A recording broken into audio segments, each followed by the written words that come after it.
পৃথিবীতে সমস্ত কিছুর ভিতরে ভেজাল আছে, তবে এই দুই ব্যক্তির মধ্যে ভেজাল নেই। একজন হচ্ছেন আমার মহান আল্লাহ পাক, আরেকজন হচ্ছেন আমাদের মহান নবী, বিশ্ব নবী হযরতে মুহাম্মদুর রাসূলুল্লাহ। জোরে বলেন সাল্লাল্লাহু আলাইহি ওয়াসাল্লাম। নির্ভেজাল,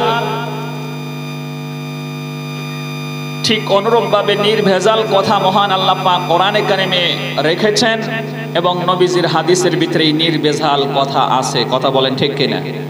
আল্লাহ পাক বলছেন, ওয়ামান আসদাকু মিনাল্লাহি কিলা, আমি আল্লাহর চাইতে আর সত্য কথা কে বলে?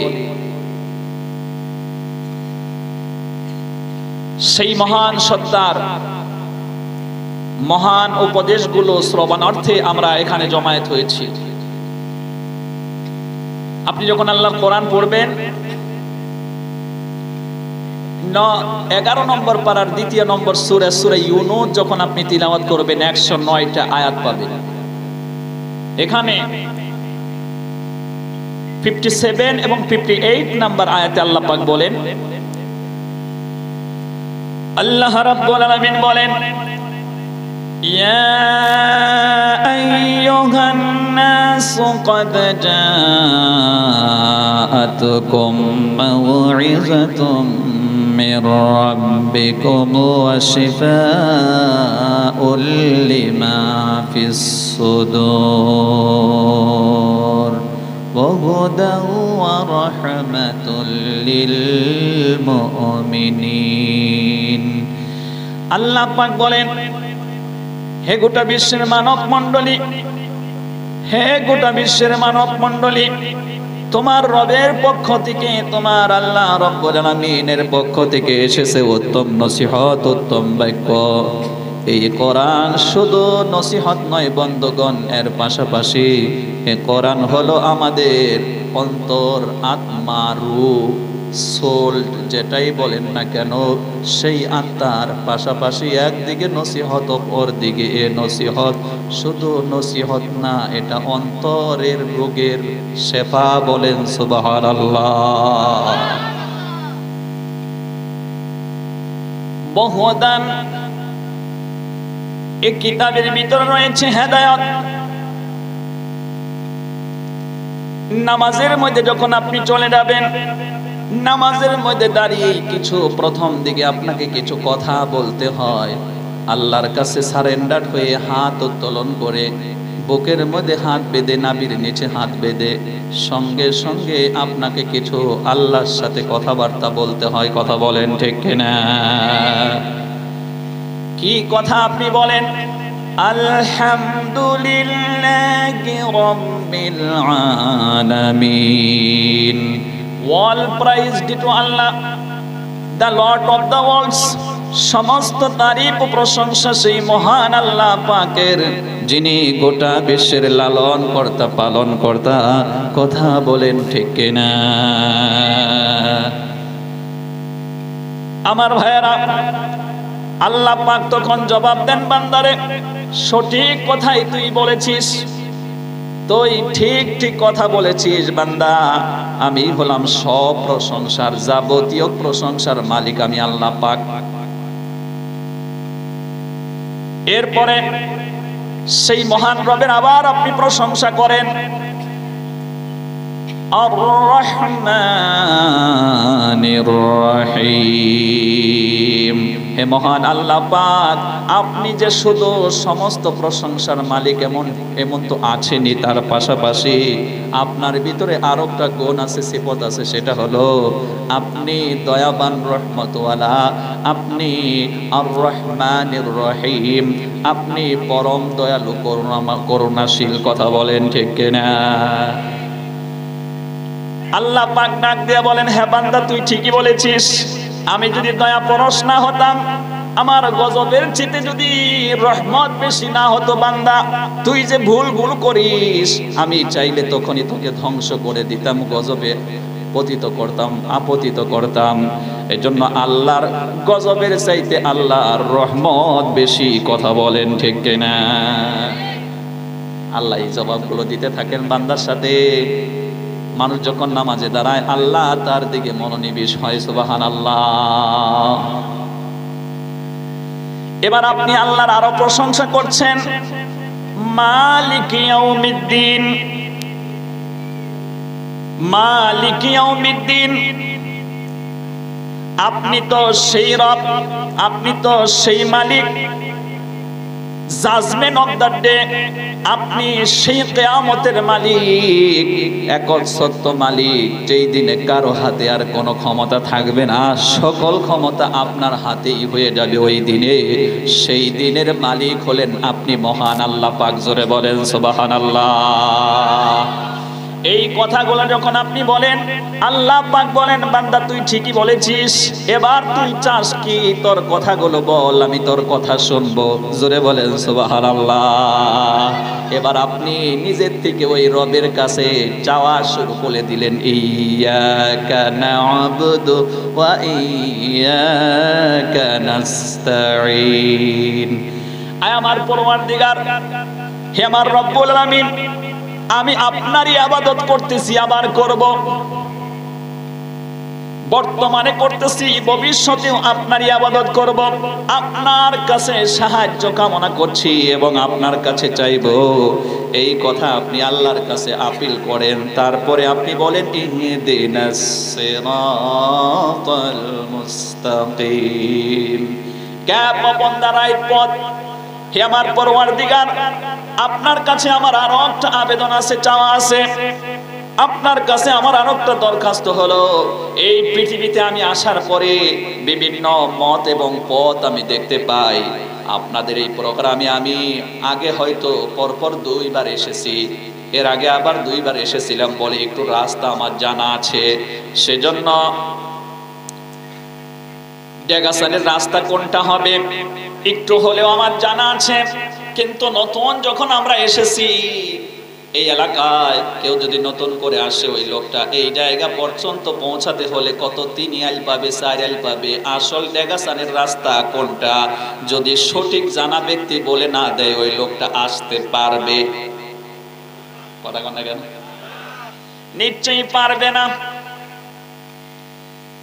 সম্মানিত বন্ধুগণ, এবার কোরআন শরীফ আপনি বের করেন।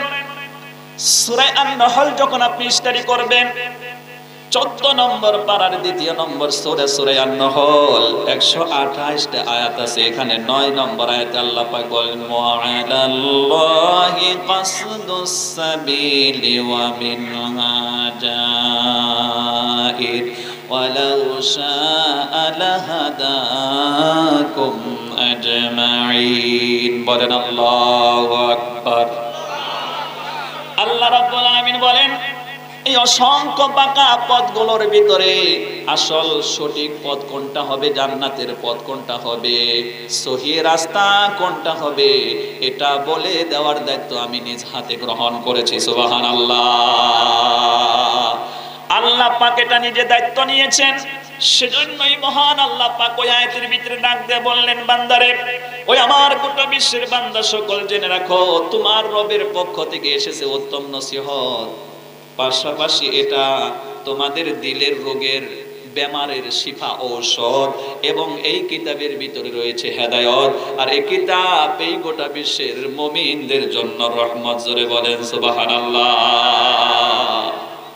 এবার আল্লাহ পাক নবীকে ডাক দিয়ে বলেন, কুল বিফাদলিল্লাহি ওয়া বিরহমাতিহি ফাবিযালিকা ফালইফরাহু ওয়া খায়রুম মিম্মা ইয়াজমাউন। জোরে বলেন আল্লাহু আকবার। আল্লাহ রাব্বুল আলামিন বলেন, নবী তাদেরকে ডাক দিয়ে বলেন, অতএব যারা নাকি এই কোরআনে কারীম পেয়ে, কোরআনে কারীমের উপরে প্রতিষ্ঠিত থেকে, কোরআনে কারীমের উপরে আলোচনা করে, কোরআনে কারীমের নিয়ম কানুন মেনে তারা যেন প্রফুল্লিত হয়, তারা যেন খুশি হয়ে যায়, তার কারণ হচ্ছে এই দুনিয়ায় কোরআন ছাড়া তা যা অর্জন করতেছে তার চাইতে কোরআন অর্জন করা অনেক অনেক ভালো। কথা বলেন ঠিক কিনা? নারে তাকবীর।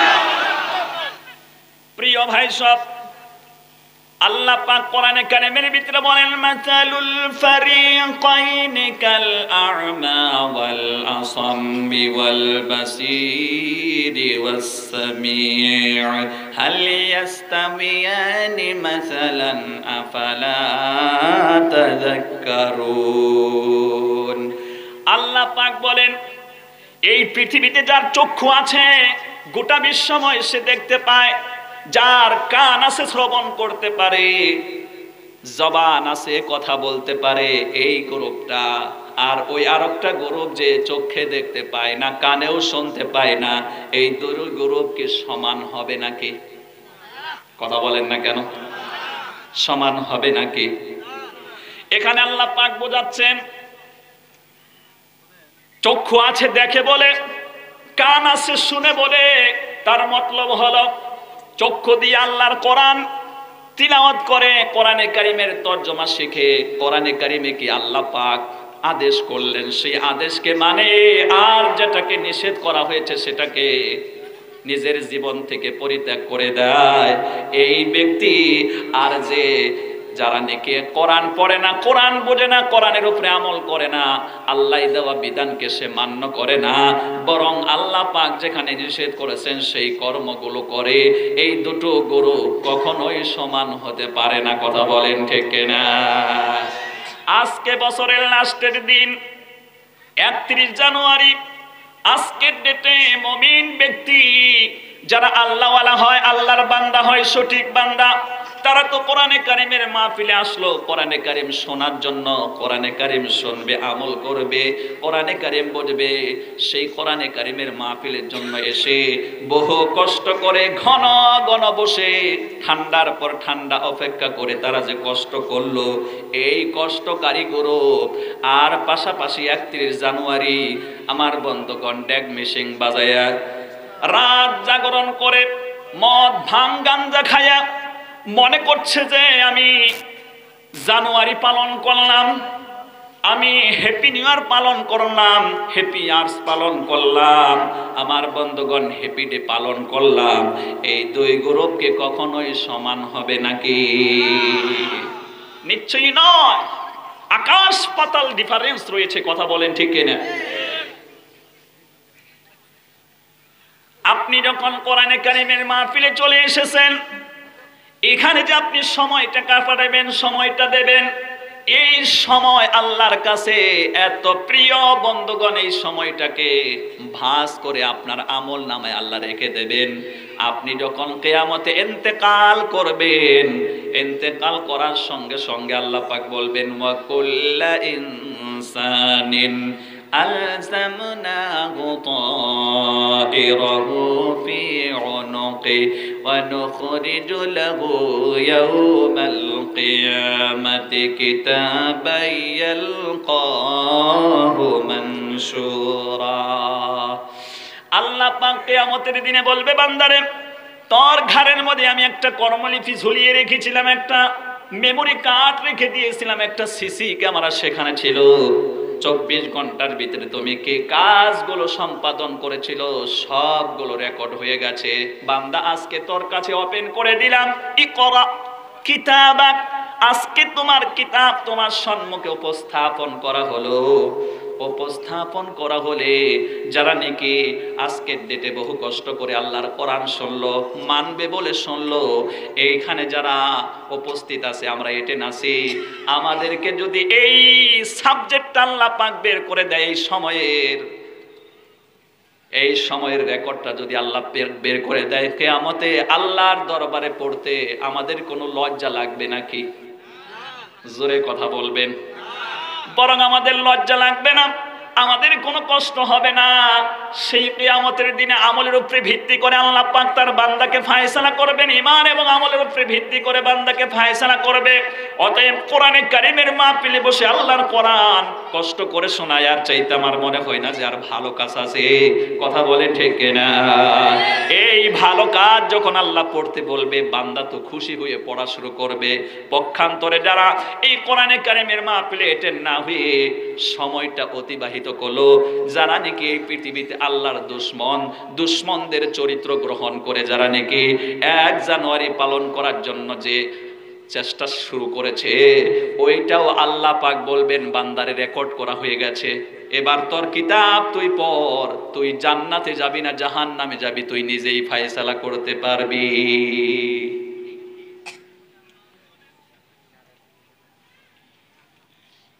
কোরআনে কারিমে আল্লাহ রাব্বুল আলামিন তিনার পরিচয় নিজেই দিয়েছেন, কুল হুয়াল্লাহু আহাদ, নবী আপনি বলেন আল্লাহ এক এবং একক, আল্লাহুস সামাদ, আল্লাহ বেনিয়াজ বেপরোয়া, লাম ইয়ালিদ ওয়া লাম ইউলাদ, তিনি নিজের কাছ থেকেও জন্ম পায় নাই এবং তিনার থেকে কেউ জন্ম পায় নাই, অর্থাৎ আল্লাহর বাবা নাই, আল্লাহর মা নাই, এমনকি মহান আল্লাহ পাকের ছেলে মেয়ে বলতে কিছুই নাই। কথা বলেন ঠিক না? ওয়ালাম ইয়াকুল লাহু কুফুয়ান আহাদ, আকাশ এবং জমিনের ভিতরে আল্লাহর সমপক্ষ কেউ নাই। লাইসা কামিথলিহি শাইউন, আল্লাহ পাক বলেন দুনিয়ার কোন বস্তু মহান আল্লাহর সাথে তুলনা হবে না, আল্লাহ কারো মতন না, কোন বস্তুর মতন না। আল্লাহ কেমন? আল্লাহ যেমন হওয়ার দরকার তেমন। কথা বলেন ঠিক না? নারে তাকবীর,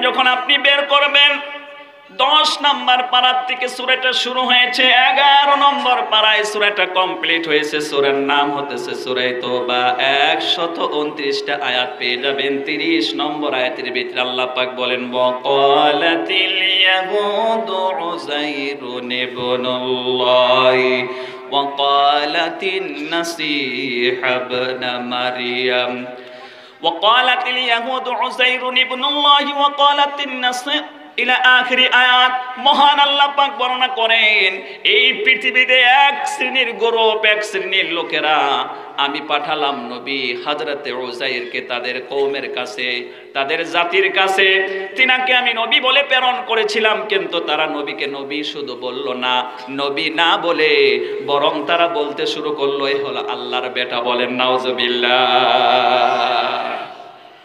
আবার আমি পাঠালাম ঈসা ইবনে মারিয়ামকে খ্রিস্টানদের কাছে, নবী হিসেবে তাদেরকে প্রেরণ করলাম, তিনাকে আমি প্রেরণ করলাম। ওদের গ্রুপের কাছে যখন চলে গেল ওই জাতির কাছে, তখন তারা নবীকে নবী না বলে আমি আল্লাহ পাকের ছেলে বলেছে। জোরে বলেন নাউজুবিল্লাহ।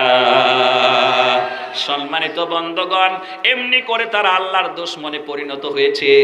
আমার ভাইরা, আপনি যদি ডাকাতি করেন নাই, ডাকাতের মামলা যদি আপনাকে দেওয়া হয়, দোষ চাপানো হয়, আপনি অবশ্যই রাগান্বিত হয়ে যাবেন, ঠিক কিনা? আল্লাহর ছেলে মেয়ে নেই, আল্লাহর মা বাবা নেই, আল্লাহর ছেলে সন্তান নেই, পুত্র সন্তানাদি কিছু নেই, তারপরেও যদি কেউ আল্লাহর সাথে সন্তান সাব্যস্ত করে দেয়, মহান আল্লাহ এটা বড় রাগান্বিত হয়ে যান, ঠিক কিনা? ওয়ালাম ইয়াত্তাখিযু ওয়ালাদা, মহান আল্লাহ পাক বর্ণনা করেন আমি ছেলে রূপে কাউকে গ্রহণ করিনি, সন্তান হিসেবে আমি কাউকে গ্রহণ করিনি। বন্ধুরে, এজন্য এই পৃথিবীতে ইহুদি এবং নাসারা জাতি আল্লাহ রাব্বুল আলামিনের দুশমন জাতিতে পরিণত হয়েছে। দুশমন জাতিতে তারা পরিণত হয়েছে, তাদের পরিণাম ভালো হবে না। আর সেই দুশমন জাতি, তাদের গুণগান, তাদের কালচার নেচার যদি আমার আপনার ভিতরে হয়ে যায় বন্ধু, ওই দুশমনদের কালচার যদি আমরা অবলম্বন করি, তাইলে আমরা দুশমন জাতিতে পরিণত হব। কথা ঠিক কিনা? বর্তমানে যেরকম আমাদের ইন্ডিয়ার উপরে চীন দেশ চড়াও হয়ে যাচ্ছে, ইন্ডিয়াকে দখল করবে, ইন্ডিয়াকে আক্রমণ করবে। সম্মানিত বন্ধুগণ, তাইলে আমাদের জন্য দুশমন হয়ে গেছে চীন দেশ। এখন আপনি ভারতবর্ষের হাওয়া বাতাস গ্রহণ করতেছেন, এখানের জমিতে আপনি থাকতেছেন, ভারতবর্ষের সরকারের সহযোগিতা আপনি এই দেশে বসবাস করতেছেন। আমাদের দুশমন চীন দেশের সাথে যদি আপনার সম্পর্ক হয়, চীন দেশের খাসলত কার্যকলাপ যদি আপনার ভিতরে পাওয়া যায়, ভারতবর্ষের সরকার আপনাকে ঘোষণা দিয়ে দেবে, পুলিশ বাহিনী আপনাকে নিয়ে ঘোষণা দেবে, মামলা দেবে, আপনি দেশদ্রোহী কাজ করছেন, আপনাকে জেলখানায় ঢুকিয়ে দেবে। ঠিক না? এই কথাটা আপনি যেরকম করে বুঝলেন, ঠিক ওইভাবেই মহান আল্লাহ পাক হচ্ছেন সরকার, একচ্ছত্র সরকার। কোরআনে কারীম যখন আপনি তিলাওয়াত করবেন, আল্লাহ রাব্বুল আলামিন বলেন, কুলিল্লাহুম্মা মালিকাল মুলকি তুতিল মুলকা মান তাশাউ ওয়া তানজিউল মুলকা মিম্মান তাশাউ। কুলিল্লাহুম্মা মালিকাল মুলকি তুতিল মুলকা মান তাশাউ ওয়া তুইজ্জু মান তাশাউ ওয়া তুযিল্লু মান তাশাউ বিয়াদিকাল খায়রু ইন্নাকা আলা কুল্লি শাইইন কাদির। কোরআনে কারীম যখন আপনি তিলাওয়াত করবেন, 3 নম্বর পারা সূরা আলে ইমরান 26 নম্বর আয়াতের ভিতরে মহান আল্লাহ পাক বলেন, নবী বলুন, কুলিল্লাহুম্মা মালিকাল মুলক, মহান আল্লাহ পাক এমন পাওয়ারফুল, এই আকাশ জমিনের একচ্ছত্র মালিক হলেন মহান আল্লাহ পাক। আল্লাহ পাক বলেন, আমি যাকে চাই এই ক্ষমতার থেকে কিছু ক্ষমতা তাকে দিয়ে দেই, আবার যাকে চাই আমি ক্ষমতার থেকে নামিয়ে দেই। আল্লাহ পাক চাইলে লোককে ইজ্জত দেন, আল্লাহ পাক চাইলে লোককে বেইজ্জত করেন। সকল কল্যাণের মালিক হলেন মহান আল্লাহ পাক। ইন্নাকা আলা কুল্লি শাইইন কাদির। নিশ্চয়ই ওই মহান আল্লাহ পাক সমস্ত জিনিসের উপরে ক্ষমতাবান। সম্মানিত বন্ধুগণ, সেই মহান আল্লাহ পাক একচ্ছত্র মালিক, সেই মালিকের সাথে যারা বেয়াদবি করবে, সেই মালিকের সাথে যারা নাকি বিদ্রোহ করবে, ওই মালিক সম্মানিত বন্ধুগণ তাকে কখনোই ক্ষমা করবে না। তাদের ঠিকানা হয়ে যাবে আল্লাহর জেলখানা। আল্লাহর জেলখানা মানে হলো জাহান্নাম। কথা বলেন ঠিক কিনা? এই দেশের ভিতরে যেখানে বিদ্রোহ ব্যক্তিকে সরকারের আইনকে লঙ্ঘন করে, এই রকম ব্যক্তিকে দেশের ভিতরে যেখানে ঢুকানো হয়, শাস্তি দেওয়া হয়, ওইটাকে বলে জেলখানা। আর মহান আল্লাহ পাকের যেটা জেলখানা সেটা হলো জাহান্নাম। ঠিক কিনা? এজন্য আমার বন্ধুগণ আসুন, কোরআনে কারীমের ভিতরে বলা হচ্ছে, তাকাদুস সামাওয়াতু ইয়াতাফাত্তারনা মিনহু ওয়া তানশাক্কুল আরদু ওয়া তাখিরুল জিবালু হাদ্দা। বিষয়টা খেয়াল করবেন, কত বড় কঠিন ধমক আল্লাহ পাক দিচ্ছেন। সূরা মরিয়ম 16 নম্বর পারার 2 নম্বর সূরা, সূরা মরিয়মে 98টা আয়াত আছে, 98 টোটাল আয়াত আছে। এখানে 90 নম্বর আয়াতের ভিতরে আল্লাহ পাক বলেন, তোমরা যে আমার উপরে যে দোষারোপটা করতেছ যে আমার ছেলে আছে, আবার খ্রিস্টানদের ভিতরে এটাও আকীদা আছে, এই যে মরিয়ম, মা মরিয়ম আলাইহিস সালাম, ইনাকে বলা হয়েছে ইনি বলে আল্লাহর স্ত্রী। জোরে কোন নাউজুবিল্লাহ।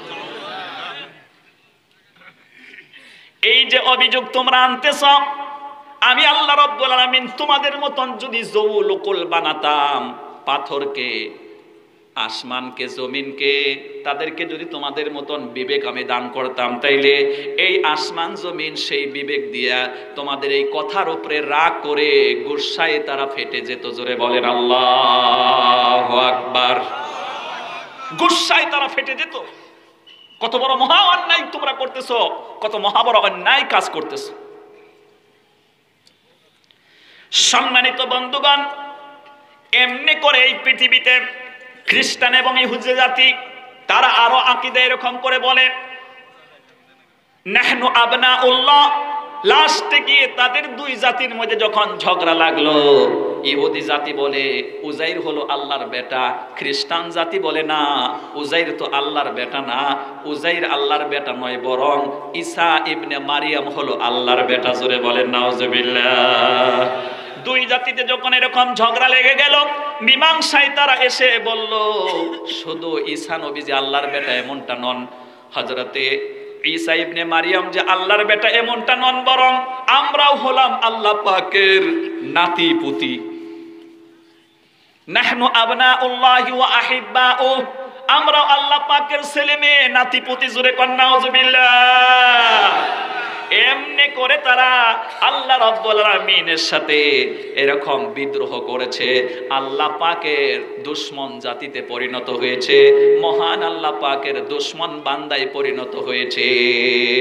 আল্লাহ পাক কোরআনে কারীমের ভিতরে বর্ণনা করেন, ইন্নাহু মান ইউশরিক বিল্লাহি ফাকাদ হারামাল্লাহু আলাইহিল জান্নাতা ওয়া মাওয়াহুন নার ওয়া মা লিয-যালিমিন মিন আনসার। আল্লাহ পাক বলেন, এই পৃথিবীতে যারা আমার সাথে ছেলে মেয়ে শরীক করবে, আমার স্ত্রী আছে বলে এরকম শরীক করবে, মহান আল্লাহ পাক বলেন এরকম শিরকি গুনাহকারী ব্যক্তিদেরকে আমি কিয়ামতে আমি আল্লাহ পাক তাদের জন্য জান্নাতকে হারাম করে দেব, আর আমার জাহান্নামকে আমি উন্মুক্ত করে দেব। এইরকম ব্যক্তি কিয়ামতে কোনো সাহায্যকারী তালাশ করে পাবে না, সাহায্যকারী তালাশ করে পাবে না। ঠিকানা কি হবে? জাহান্নাম ঠিকানা ছাড়া আর অন্য কিছু হবে না। এই যে আমাদের মহিলা সকল বসে আছেন, কোরআনে কারীমের ভিতরে একটা সূরা আছে, সূরা আন-নিসা, 176টা আয়াত আছে, যেখানে 48 এবং 115 নম্বর আয়াতে মহান আল্লাহ পাক বলেন, ইন্নাল্লাহা লা ইয়াগফিরু আন ইউশরাকা বিহি ওয়া ইয়াগফিরু মা দুনা যালিকা লিমান ইয়াশা। আল্লাহ পাক বলেন, আমি চাইলে সকল গুনাহ ক্ষমা করে দেব, কিন্তু যারা শিরকি গুনাহ করবে আমি তাদের ক্ষমা করব না। আল্লাহ তাদের ক্ষমা করে দেবেন না, শিরকি গুনাহওয়ালাকে আল্লাহ তা ক্ষমা করে দেবেন না। সম্মানিত বন্ধুগণ, তাই আমি আপনাদেরকে শোনাচ্ছিলাম, যারা নাকি এই পৃথিবীতে আল্লাহর সাথে ছেলে মেয়ে সাব্যস্ত করে দুশমন জাতিতে পরিণত হয়েছে, এই ব্যক্তিদের কার্যকলাপ এই পৃথিবীতে যারা অ্যাকসেপ্ট করবে, গ্রহণ করবে, আল্লাহ রাসূল সাল্লাল্লাহু আলাইহি ওয়াসাল্লাম বলেন, মান তাশাব্বাহা বিকওমিন ফাহুয়া মিনহুম আও কামা ক্বালান নবী সাল্লাল্লাহু আলাইহি ওয়াসাল্লাম। আল্লাহ রাসূল বলেন, এই পৃথিবীতে যে কওমের কালচার নেচার সে গ্রহণ করবে, আমল, আমার ভাইরা, কলা সংস্কৃতি জাতি যেটা গ্রহণ করবে, ওই ব্যক্তিদের সাথেই হাসর হবে। অতএব আমার ভাইরা, আজকের ডেটে যারা নাকি মুসলমানের নামদারি মুসলমান হয়ে খ্রিস্টানদের কালচার অবলম্বন করতে গিয়া নতুন বছর পালন করতেছে, এই আয়াতগুলো আমাদেরকে বুঝিয়ে দিল, নবীজির এই হাদিস বুঝিয়ে দিল, তাদের হাসর কাদের সাথে হবে? খ্রিস্টান এবং ইহুদির সাথে। কথা কন না কেন? জোরে বলা লাগবে। খ্রিস্টান এবং ইহুদিদের সাথে হবে। তাই বন্ধুগণ, আজকে যে আপনারা কোরআনে কারীমের মাহফিল দিয়ে সেই বিশাল বড় অপরাধ থেকে আপনারা যে বেঁচে গেলেন, ওইখানে না গিয়ে যে এইখানে চলে এলেন, এইখানে আসার আল্লাহ পাক তৌফিক দিয়েছেন। কথা বলেন ঠিক কিনা?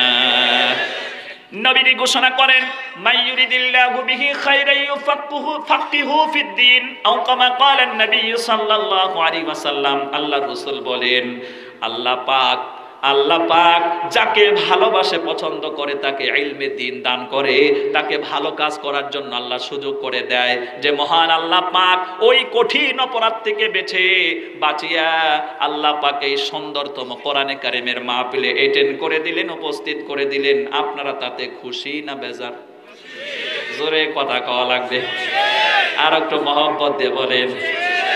খুশি যখন হয়েছেন, তাইলে মহান আল্লাহ পাকের একবার শুকরিয়া আদায় করেন, প্রাণ খুলে জবান ছেড়ে বলেন আলহামদুলিল্লাহ।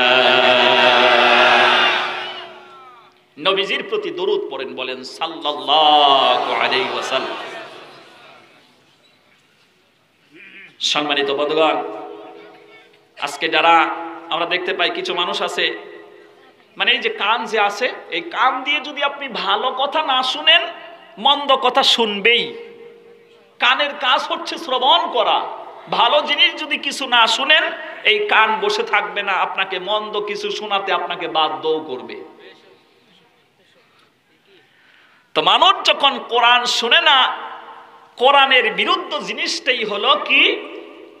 গান। গানটা তো তৈরি করা হয়েছে এই কায়দাই। সম্মানিত বন্ধুগণ, কোরআনে কারিমে আপনি শুনেন নবীদেরকে আল্লাহ কেন আগমন ঘটিয়েছিলেন এই পৃথিবীতে। কয়েকটা মিশন নিয়ে তাদেরকে এই দুনিয়ায় পাঠানো হয়েছিল।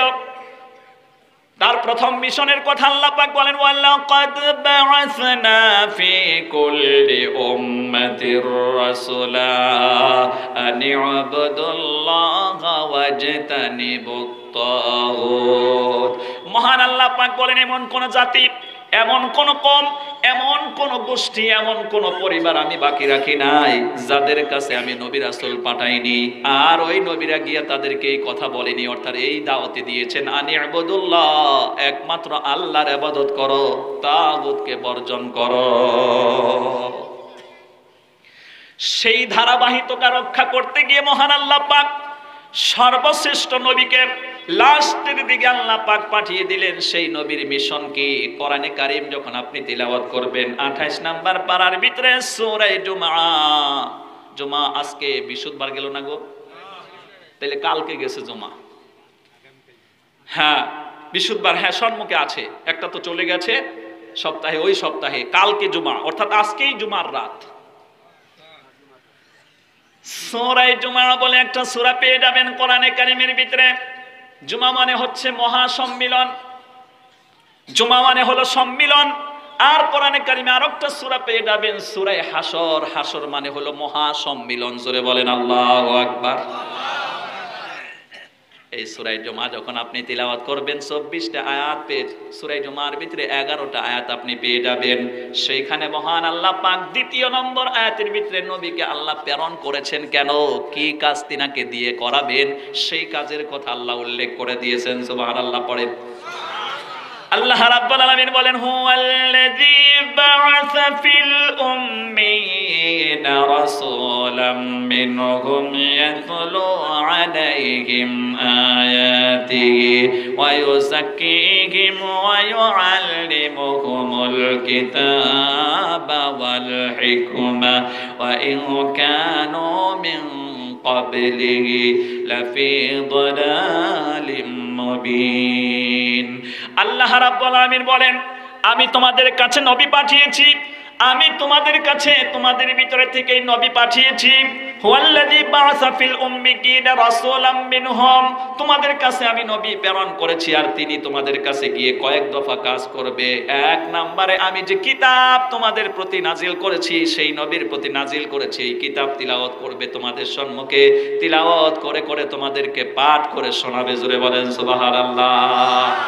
আমার ভাইয়েরা, এই কিতাবের ভিতরে এমন পাওয়ার রয়েছে, এই কিতাবের ভিতরে এমন আমল আছে, যে কিতাব শোনার পরে যদি আপনি ওই আমলগুলো করেন, আপনার জীবনের নোংরামি, আপনার জীবনের অপবিত্র দূর হয়ে যাবে। এখানে মুফাসসির কেরামে ওয়াল্লাযী বা'আসা ফিল উম্মিয়িনা রাসূলাম মিনহুম ইয়াতলু আলাইহিম আয়াতিহি ওয়া ইউযাক্কিহিম, দ্বিতীয় নম্বর কাজ হলো নবীরা তাদেরকে পবিত্র করবে। এখানে পবিত্রর যেটা মিশনের কথা বলা হয়েছে, আমরা হচ্ছে অপবিত্র। কেমনে করে? আমাদের দিলের ভিতরে, আমাদের দিমাগের ভিতরে কুফরিয়াত, শিরকিয়াতের অন্ধকার নিমজ্জিত আছে। এই বেমার আমাদেরকে ঢুকে ধরেছে, এই জন্য আমরা অপবিত্র হয়ে আছি। যেরকম 10 নম্বর পারার ভিতরে সূরা তাওবার ভিতরে আল্লাহ পাক বলেন, ইয়া আইয়ুহাল্লাযীনা আমানু ইন্নামাল মুশরিকুনা নাজাস। আল্লাহ পাক বলেন, ও বিশ্বাসী বান্দারা, এই পৃথিবীতে যারা শিরকি গুনাহে লিপ্ত আছে তারা হলো অপবিত্র। অতএব আগামী বছর থেকে তাদেরকে হজের মধ্যে আসার সুযোগ করা যাবে না, তাদেরকে হজের মধ্যে আসতে দেওয়া হবে না। আমার ভাইয়ারা, নবীদের কাজ হলো আল্লাহর কোরআন তিলাওয়াত করে করে বুঝিয়ে দেওয়া, ওই কিতাব দিয়ে তাদেরকে পবিত্র করা। 3 নম্বরে কিতাবের প্রতিষ্ঠান তৈরি করা। 4র্থ নম্বরে হিকমা শিখিয়ে দেওয়া। এই হলো 4 দফা নবীদের কাজ। জোরে বলেন সুবহানাল্লাহ, নারায়ে তাকবীর। তো আল্লাহ রাসূল সাল্লাল্লাহু আলাইহি ওয়াসাল্লাম এই মিশনকে ফুলফিল করতে গিয়া, আল্লাহ পাকের এই উদ্দেশ্য এবং টার্গেটকে ফুলফিল করতে গিয়া সমস্ত টাইমই নবীর উপরে যখনই কোরআনের আয়াত নাজিল হয়েছেন, লোকেদেরকে ডাক দিয়ে দিয়ে সেই আয়াতগুলো শুনিয়ে দিয়েছেন, নিয়ম কানুন শুনিয়ে দিয়েছেন। সুবহানাল্লাহ। বন্ধুগণ, নবীজি যখন এই কথাগুলো শোনাতেন, শোনার সঙ্গে সঙ্গে কোরআনের ভিতরে এমন একটা পাওয়ার আছে, যখন মানুষ কোরআনের কথা শুনে ওই কোরআন থেকে সে সরে যেতে পারে না। কোরআনের কথা যত শুনে কোরআন শুধু ভালোই লাগতে থাকে, ঠিক কিনা? পক্ষান্তরে এইভাবে যখন আল্লাহ রাসূল সাল্লাল্লাহু আলাইহি ওয়াসাল্লাম সৌদি আরবের ভিতরে শুধু একা মেহনত করে হাজার হাজার মানুষ যখন কোরআনের পক্ষে চলে এলো, কোরআন বিরোধী মানুষ এই পৃথিবীতে আছে না নাই? ইসলাম বিরোধী মানুষ আছে না নাই? বন্ধুগণ, বর্তমানে মনে হচ্ছে ইসলাম বিরোধী মানুষ, কোরআন বিরোধী মানুষ, মুসলমান বিরোধী মানুষের সংখ্যাই বাড়তেছে। কথা বলেন ঠিক কিনা? একেবারে গ্রাম থেকে রাষ্ট্র পর্যন্ত এই পর্যায়ে চলে গেছে। আমার ভাইয়েরা, আল্লাহর রাসূল সাল্লাল্লাহু আলাইহি ওয়াসাল্লাম যখন এই কোরআন দিয়ে মানুষকে বোঝাতে শুরু করলেন, ধাপে ধাপে মানুষেরা ইসলাম কবুল করতে শুরু করলো।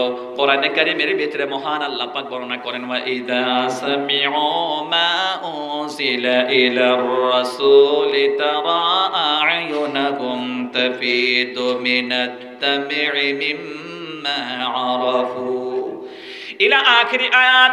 মহান আল্লাহ পাক বলেন, হে নবী, আপনি দেখতে পাবেন তাদের সম্মুখে যখন আমার কিতাব তিলাওয়াত করবেন, তারা এই কোরআনে কারীম শ্রবণ করে কোরআনে কারীমের হক কথাগুলো বোঝে, আপনা থেকে তাদের চোখের পানি অশ্রু প্রবাহিত করে দেবে, আর তাদের মুখ দিয়ে এই কথা উচ্চারণ হয়ে যাবে, রব্বানা, হে আমাদের রব, আপনি আমাদেরকে যারা নাকি এই পৃথিবীতে আপনার প্রতি ঈমান আনয়ন করেছে, বিশ্বাস স্থাপন করেছে, সেই বিশ্বাস স্থাপনকারীদের লিস্টে আমাদের নাম অন্তর্ভুক্ত করে দেন। সকলে বলুন আমিন। এইভাবে যখন লোকেরা দলে দলে আসতে শুরু করলো, সঙ্গে সঙ্গে সমকালীন যুগে উতবা সাইবা মুগিরা আবু জেহেল সকলে মিলে বলল, নবীজি, বিশ্ব নবী মুহাম্মদ যেখানে যায় কোরআন শুনিয়ে মানুষকে ইসলামের দিকে আকৃষ্ট করে, এখন তোমরা এমন বস্তু তৈরি করো যে বস্তু মানুষে শোনা শুরু করে দেয়, কোরআন যেন শোনে না। আমার ভাইয়েরা, তখন তারা সিরিয়ায় চলে গেল। চলে যাওয়ার পরে সেখান থেকে নর্তনতিকা নিয়ে আসলো, গায়িকাদেরকে নিয়ে আসলো, গায়িকারদেরকে নিয়ে সেখানে মঞ্চ তৈরি করে আমার ভাইয়ারা বিরাট সুরযুক্ত গান যখন শুরু করে দিল, সম্মানিত বন্ধুগণ, যারা কোরআন বিরোধী মানুষ সেই জায়গায় তারা জমায়েত হয়ে গেল। বলেন নাউজুবিল্লাহ। এখন আমি আপনাদেরকে একটা কথা বলতে চাই। কোরআনে কারীমের ভিতরে মহান আল্লাহ পাক বর্ণনা করেন সূরা, আপনি যখন তিলাওয়াত করবেন, সূরা লুকমান যখন আপনি তিলাওয়াত করবেন, সেখানে 6 নম্বর আয়াতের ভিতরে আল্লাহ পাক বলেন, ওয়া মিনান নাসি মান ইয়াশতারি লাহুল হাদিসি লিয়ুদিল্লা আন সাবিলিল্লাহি বিগাইরি ইলমিন ওয়া ইয়াত্তাখিযুহা হুজওয়া উলাইকা লাহুম আযাবুম মুহিন। এখানে যে লাহুল হাদিসের কথা বলা হয়েছে, এই হাদিসে লাহুয়াল হাদিস যে দুইটা শব্দ ব্যবহার করা হয়েছে, এই দুইটা শব্দের ব্যাখ্যায় মুফাসসিরিনে কেরামে লিখেছেন যে মুসলমানদের জন্য গান, বাদ্য, থিয়েটার সমস্ত কিছু মহান আল্লাহ পাক হারাম করে দিয়েছেন, যন্ত্রণা এগুলো সব হারাম করে দিয়েছেন, কিন্তু তারপরেও মুসলমান গান শোনে না নাই? কথা কন না কেন? শোনে না নাই? ও আমার ভাইরা, পুরুষের চাইতে মহিলারা বেশি শুনে।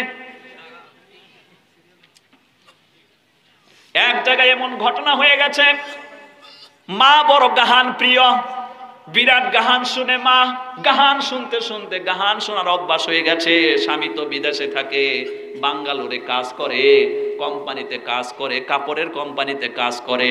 তাইলে এবার বাড়িতে একটা ছেলে এবং মা, ওখান থেকে টাকা পাঠিয়ে দেয়, দোকানের সাথে কন্ট্যাক্ট করা আছে, সব মাল দেয়, খায়। আমার ভাইয়ারা, ওই মার জন্য জরুরি ছিল নিজে কোরআন তিলাওয়াত করা, নিজের ছেলেকে সুশিক্ষিত করা, এবং বাচ্চা যেন কোরআন তিলাওয়াত করতে পারে সেই দিকে বাচ্চাকে এগিয়ে নেওয়া। কথা বলেন ঠিক কিনা? কিন্তু এই মহিলার দুষ্ট স্বভাব কি, উনি শুধু গান শুনে দিনের পর দিন গান শুনতে থাকে। এখন ওই ছেলেটা আস্তে আস্তে বড় হয়ে যখন 5-6 বছরের হয়েছে, এমন সময় মা তো গান শুনতে শুনতে একেবারে গানওয়ালা হয়ে গেছে। ছেলে রাত্রে, গভীর রাত্রে, ঠান্ডা রাত, তখন তার পেশাবের চাপ আসে। পেশাবের চাপ আসলে রাত্রে ডাক দিয়ে বলে, হে আমার আম্মা, আমার পেশাব এসেছে। মা উল্টা কথা শিখিয়ে দিল, ওই গেদা যখন তোর রাত্রে পেশাব আসে পেশাবের কথা বলবি না, তুই বলবি যে আমার গাহান আইছে। কি বলবি? গাহান আইছে।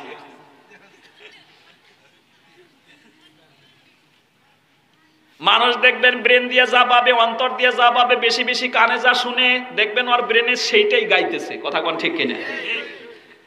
আমার ভাইয়ারা, ছেলেকে শিখালো পেশাব আসলে তুই কবি যে আমার গাহান আসছে। ঠিক আছে, ছেলে ওইটাই শিখে নিল। Mother is the first teacher. বাচ্চার জন্য প্রথম শিক্ষিকা হলো মা।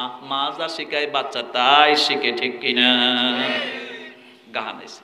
ওই ডেলি পেশাব রাত্রে একবার দুবার করে পেশাব আসে, মাকে ডাক দেয়, কয় আম্মা আমার গান আইছে, তো নিয়ে পেশাব করে নিয়ে আসে। হঠাৎ করে একদিন আমার ভাইয়ারা, ওই ছেলের নানা বাড়িতে এসে মেয়েকে দেখার জন্য। নাতি এবং নানা এই সম্পর্ক আছে না নাই? কথা বলেন না কেন? আমার রাসূল সাল্লাল্লাহু আলাইহি ওয়াসাল্লাম বিশ্বনবী হযরতে হাসান হুসাইনকে এত ভালোবাসতেন। আমার বন্ধুগণ, এমনটাও হতো যখন আল্লাহর রাসূল মসজিদে নববীর ভিতরে নামাজে দাঁড়িয়ে যেতেন, নামাজে যখন রুকুতে সেজদার মধ্যে চলে যেতেন, হাসান হোসেন আমার বন্ধুগণ পিঠের উপরে বসে থাকতো। অতক্ষণ পর্যন্ত আল্লাহর রাসূল সেজদা তুলতেন না, যতক্ষণ না তারা ওখান থেকে সরছে। সুবহানাল্লাহ, লিল্লাহি তাকবীর।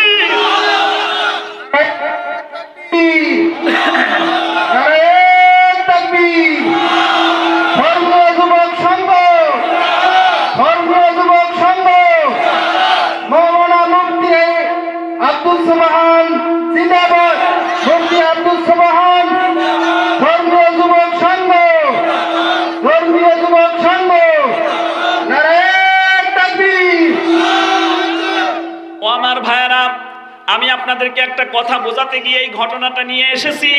এই রকম ভাবে যখন নানা এবং নাতির সাথে সম্পর্ক, তখন ওই দিন যখন নানা বাড়িতে এসে নাতি দুজনে মিলে বলে, ওই যে মেহমানখানায় থাকার জন্য মানে এক্সট্রা একটা রুম আছে, এসটি কুটুম আসলে সেই রুমে থাকে। নাতি বলতেছে, নানা আজকে চলো আমরা দুইজনে এই রুমেই থাকবো, তুমি একা থাকবে কেন? ঠান্ডার মধ্যে ভালো লাগে না? তুমি আমার সঙ্গে, তোমার সঙ্গে আমি থাকবো। বললো যে ঠিক আছে নাতি, তুই যদি আমার সঙ্গে থাকিস তাহলে তো ভালোই হয়। দুজনে যখন শুয়ে পড়েছে, ঘুমিয়ে পড়েছে, ঘুমাবের পরে রাত্রে গিয়ে যখন নাতির পেশাব আসছে, নাতি তো আর পেশাবের কথা কয় না, কি কয়? জোরে কন। গাহান আসছে। নাতি তো ওইটা নানার কানে গিয়ে কইতেছে, নানা তাড়াতাড়ি ওঠো আমার গাহান আইছে। এবার নানা কই যে পাগল কয় কি, রাত্রে কি এর গাহান আইবো? রাত্রে তো গাহান আসার কথা না, কিন্তু আজকে কিন্তু গাহান হাসাই আইতেছে। কথা বলেন ঠিক কিনা? চতুর্দিকে দেখবেন শুধু গাহান আইতেছে, গাহান আইতেছে। এই কথা যখন নাতি বলছে, নানা ধমক দিয়ে বলছে, পাগল ঘুমা, রাত্রে তোর কেন গাহান আসবে? নাতি তো একবারে গরম হয়ে গেছে, গাহান আসে খালি। পেশাব ধরে রাখতে রাখতে পেটের ব্যথা শুরু হয়ে গেছে, আবার ডাক দিয়ে বলে, নানা আমার গাহান আইছে, তাড়াতাড়ি উঠো। তখন বলে, এইভাবে যখন 3 বার 4 বার ডাক দিছে, নানা মনে করছে এই নাতি তো আমার সাথে রসিকতা করেই, তামসা তো করেই, ও বোধহয় তামসাই কইতেছে। নানার প্রচন্ড শীত লেগেছে, উঠতে ইচ্ছে করছে না। তখন ও যখন বারবার বলতেছে গাহান আইতেছে, তখন ওই নানা ঘুমের তাড়নায় একটু একটু ঘুম আসেই তখনই কয় যে, তোর যদি এত গাহান আহে তাইলে আস্তে আস্তে করে আমার কানের বুগলে ক।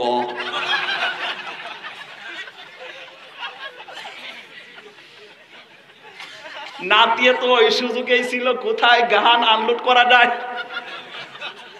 কথা কন না কেন?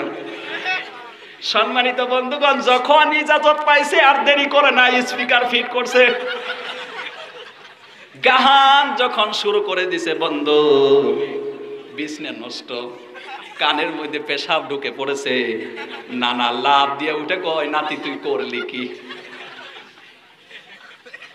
তখন ওই নাতি বুদ্ধি করে কায়দা করে বলতেছে, হে আমার নানা, এই দোষ আমার না, তোমার মেয়ের কাছে যাও, তোমার মেয়ে তো আমার এইটাই শিখাইছে। কথা বলেন না কেন?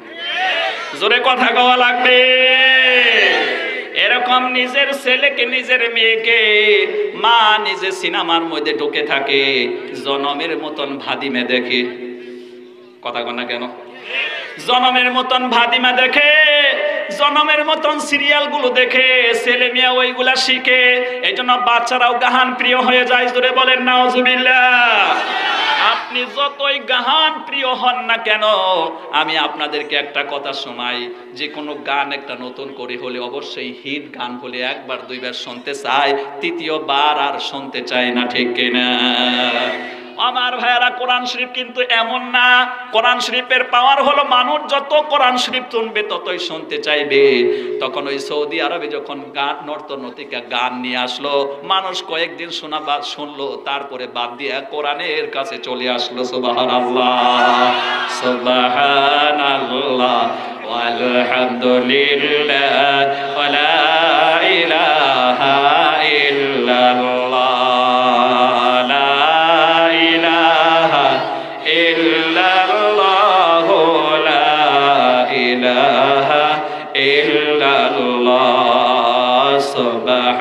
সুবহানাল্লাহ, আলহামদুলিল্লাহ, ওয়ালা ইলাহা ইল্লাল্লাহ, লা ইলাহা ইল্লাল্লাহ, মুহাম্মাদুর রাসূলুল্লাহ সাল্লাল্লাহু আলাইহি ওয়াসাল্লাম। আমার ভাইরা, সেই মহান গ্রন্থ কোরআনে কারীম শোনার জন্য আমরা এই মাহফিলে এসেছি। আল্লাহ পাক আমাদেরকে কবুল করুন এবং কোরআন বোঝার তৌফিক দান করুন। সকলে বলেন আমিন। আমার ভাইরা, আমি কোরআনে কারীম থেকে কয়েকটা আয়াত আপনাদের সম্মুখে তিলাওয়াত করেছি। আল্লাহ রাব্বুল আলামিন বলেন, বাল হুয়া কুরআনুম মাজিদ ফি লাওহিম মাহফুজ। বরং এটা হলো বাল হুয়া কুরআনুম মাজিদ, এটা হলো সম্মানী কিতাব ফি লাওহিম মাহফুজ। আল্লাহ পাক কোরআনে কারীমকে এই দুনিয়ায় আসার আগে লৌহে মাহফুজের মধ্যে সংরক্ষিত করে রেখেছিলেন। সুবহানাল্লাহ। আমার ভাইয়ারা, কোরআনকে যদি বলা হয় তুমি কোথায় ছিলে প্রথমে, কোরআন জবাব দিচ্ছে আমি লৌহে মাহফুজের ভিতরে ছিলাম। কোরআনে কারীম আপনি যখন পড়বেন 30 নাম্বার পারার ভিতরে সূরা বুরুজ, বুরুজ বলতে হলো আকাশের ভিতরে যে বড় বড় তারা আছে, এটা হলো অধ্যায়। এই সূরাটার ভিতরে 22টা আয়াত আছে। 22 নাম্বার আয়াতের ভিতরে মহান আল্লাহ পাক বলে দিলেন, আমি এই কোরআনে কারীমকে দুনিয়ায় পাঠাবার আগে লৌহে মাহফুজের ভিতরে সংরক্ষিত অবস্থায় রেখে দিয়েছিলাম। সুবহানাল্লাহ। আমার ভাইরা, এখন যদি প্রশ্ন করেন ও কোরআন কে তোমাকে নাজিল করেছে, তানজিলুম মির রাব্বিল আলামিন, এই কোরআনে কারীমকে মহান আল্লাহ পাক নাজিল করেছেন। এই কোরআনে কারীমকে নাজিল যখন করেছিলেন তখন নিয়ে এসেছিল কে নিয়ে এসেছিল? আমার ভাইরা, হযরতে জিবরিল আমিন এই কোরআনে কারীমকে নিয়ে এসেছিল বিশ্ব নবী পর্যন্ত। সুবহানাল্লাহ। কার উপরে এই কোরআন নাজিল করা হয়েছে? তাবারাকাল্লাযী নাযালাল ফুরকানা আলা আবদিহি লিয়াকুনা লিল আলামিন নাযীরা। অতি বরকতপূর্ণ সেই মহান আল্লাহ পাক যিনি তার বান্দার প্রতি ফুরকান নাজিল করেছেন। সম্মানিত বন্ধুগণ, কোরআনকে নাজিল করা হয়েছে মহান আল্লাহ পাক কার উপরে নাজিল করেছেন? নুজিলা আলা মুহাম্মাদিন ওয়া হুয়াল হক মির রাব্বিহিম। আল্লাহ পাক বলেন, এই কোরআনে কারীমকে আমি বিশ্ব নবীর প্রতি নাজিল করেছি, মুহাম্মদ সাল্লাল্লাহু আলাইহি ওয়াসাল্লামের উপরে এই কোরআন নাজিল করেছেন। আমার ভাইরা, যখন নাজিল করলেন ওটা কি আমার বন্ধুগণ কোন মাস ছিল? বর্তমানে যেরকম ডিসেম্বর মাস, বর্তমানে যেরকম বাংলা পুষ মাস, কথা বলেন ঠিক কিনা? কোরআনে কারীম যখন নাজিল হলো সেই মাসটা কি ছিল? আল্লাহ পাক বলেন, শাহরু রমাদান আল্লাযী উনজিলা ফীহিল কুরআন। আল্লাহ পাক বলেন, আমি পবিত্র রমজান মাসে এই পবিত্র কোরআন নাজিল করেছি। এই কোরআন মানুষকে কি করবে? হুদাল্লিন নাস, গোটা বিশ্বের মানব মণ্ডলীদেরকে হেদায়েতের রাস্তা দেখিয়ে দেবে। সুবহানাল্লাহ। ও আমার সম্মানিত বন্ধুগণ, এই কোরআনে কারীম আল্লাহ নাজিল করেছেন। নাজিল করার পরে আমাদেরকে লক্ষ্য করে বলছেন, ওয়াতাসিমু বিহাবলিল্লাহি জামিআন ওয়া লা তাফাররাকু। বলেন আল্লাহু আকবার। আল্লাহ পাক বলেন এই কোরআন আমি তোমাদের প্রতি নাজিল করে দিয়েছি, এই কোরআন থেকে তোমরা কোরআনকে আঁকড়িয়ে ধরো, কোরআনের নিয়ম কানুন তোমরা গ্রহণ করো, কোরআনে কারীমকে তোমরা আঁকড়িয়ে ধরো, এই কোরআন থেকে তোমরা বিচ্ছিন্ন হয়ে যেও না, এই কোরআন থেকে তোমরা দূরে সরে যেও না। অপরদিকে কোরআনকে আল্লাহ পাক বলেছেন হাবলুল্লাহিল মাতিন, এটা হলো আল্লাহর রশি। জোরে বলেন সুবহানাল্লাহ, লিল্লাহি তাকবীর। এটা হলো আল্লাহর রশি, এই রশিকে যারা মজবুত করে ধরবে, দুনিয়া নামক কুয়ার ভিতরে আল্লাহ পাক আমাদেরকে ফেলে দিয়েছেন। কুয়ার থেকে মানুষকে আবার তুলতে গেলে, কুয়ার থেকে যদি আপনি পানি তুলতে চান তাইলে একটা ভালো বালতি লাগবে এবং রশি লাগবে, ঠিক না আমার ভাইরা? মহান আল্লাহ পাক এই দুনিয়া নামক কুয়ার ভিতরে আল্লাহ পাক আমাদেরকে ফেলে দিয়ে কোরআন নামক রশি দিয়েছেন। এই রশিকে যারা পড়বে, বুঝবে, তার উপরে আমল করবে, বিশ্বাস স্থাপন করবে, মহান আল্লাহ পাক এখান থেকে দুনিয়া থেকে টান দিয়া জান্নাতের বান্দা জান্নাতে নিয়ে যাবে। লিল্লাহি তাকবীর। আমার ভাইয়ারা, জান্নাতের ভিতরে নিয়ে যাবে। সেই কোরআন শ্রবণের জন্য আমরা এখানে জমায়েত হয়েছি, একত্রিত হয়েছি। মহান আল্লাহ পাক আমাদেরকে প্রাণ ভরে আল্লাহর কোরআন শোনার জন্য তৌফিক দান করুন, বলুন আমিন। আমার ভাইয়ারা, আমি আজকে আপনাদের সম্মুখে যে আয়াতটা তিলাওয়াত করছি, আসুন সেখান থেকে কথা শুরু করি।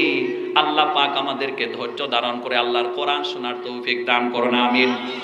আপনাদের এটা ডিস্ট্রিক্ট কামরূপ না? কামরূপ জেলা। কামরূপ জেলাতে অসংখ্য পাহাড় আছে। এই দিকটাতে নেই, গুয়াহাটির পাশে অনেক পাহাড় আছে, আছে না? হাজারো পাহাড় আছে, গণনা করে শেষ করা যাবে না। কিন্তু আমাদের আসামে যদি যান, আসামে যদি আমাদের বরপেটা জেলায় যদি আপনি যান, তাইলে তেমন পাহাড় আপনি পাবেন না। শুধু দুটো পাহাড় আছে, একটা হলো সিলাটিং আর একটা হলো বাগবর। বাগবর তো সিলাটিং পাহাড় সম্পর্কে আমার নলেজ নাই, কিন্তু বাগবর পাহাড় সম্পর্কে আমি জানি। আমার এই আগামী 8 তারিখে মাহফিল রয়েছে। একবারে বাগবর বাজারে মার্কেটে একটা হাফিজি মাদ্রাসা আছে এবং পাশাপাশি একটা মসজিদ আছে, মাদ্রাসার জালসা 8 তারিখে। তো বাগবর পাহাড়ে গিয়ে দেখলাম সেই পাহাড়ের মধ্যে শুধু পাথরের সংখ্যা বেশি, গাছপালাটা কম। আবার ওই পাহাড়গুলোর ভিতরে, বড় বড় পাহাড়গুলোর ভিতরে থাকে গুহা। গুহা থাকে না? গহ্বর, যার ভিতরে হিংস্র প্রাণী বসবাস করে, গুহা। কোরআনে কারিমে সূরা গুহা, পাহাড়ের গুহা, এরকম একটা সাবজেক্ট আছে, অধ্যায় আছে। সুবহানাল্লাহ পড়ে। এই অধ্যায় আপনি তিলাওয়াত করলে টোটাল আয়াত পাবেন 110টা। কয়টা আয়াত পাবেন? 110টা। সূরা গুহা। এখান থেকে আজকে কিছু কথা আমরা জানার চেষ্টা করব। আল্লাহ পাক পাহাড়ের গুহা দিয়ে সাবজেক্ট বানিয়ে সেখানে আমাদেরকে কি নসিহত করেছেন, কি আল্লাহ বলেছেন, আসুন আমরা একটু বোঝার চেষ্টা করি। আল্লাহ পাক আমাদেরকে তৌফিক দান করুন, বলুন আল্লাহ রাব্বুল আলামিন বলেন, আম্মা হাসিবতা আন্না আসহাবাল কাহফি ওয়ার রাকিম কানু মিন আয়াতিনা আজাবা ইযা আওয়াল ফিতয়াতু ইলাল কাহফি ফাকালু রাব্বানা আতিনা মিন লাদুনকা রাহমাতাও ওয়া হায়্যি লানা মিন আমরিনা রাশাদা। বলেন আল্লাহু আকবার। মানে বিষয়টা এমন যে এই সূরাটার শানে নুজুল বা এই সূরার ভিতরে কিছু আয়াতের শানে নুজুল হচ্ছে আল্লাহ রাসূল সাল্লাল্লাহু আলাইহি ওয়াসাল্লাম সমকালীন যুগে যখন ইসলামের দাওয়াত দিলেন, ইন্নাদ দীন ইনদাল্লাহিল ইসলাম, surely the true religious with Allah is Islam. Allah পাকের কাছে একমাত্র মনোনীত ধর্ম হচ্ছে ইসলাম। ওয়া মান ইয়াবতাগি গায়রাল ইসলামি দীনান ফালা ইউকবালা মিনহু ওয়া হুয়া ফিল আখিরাতি মিনাল খাসিরিন।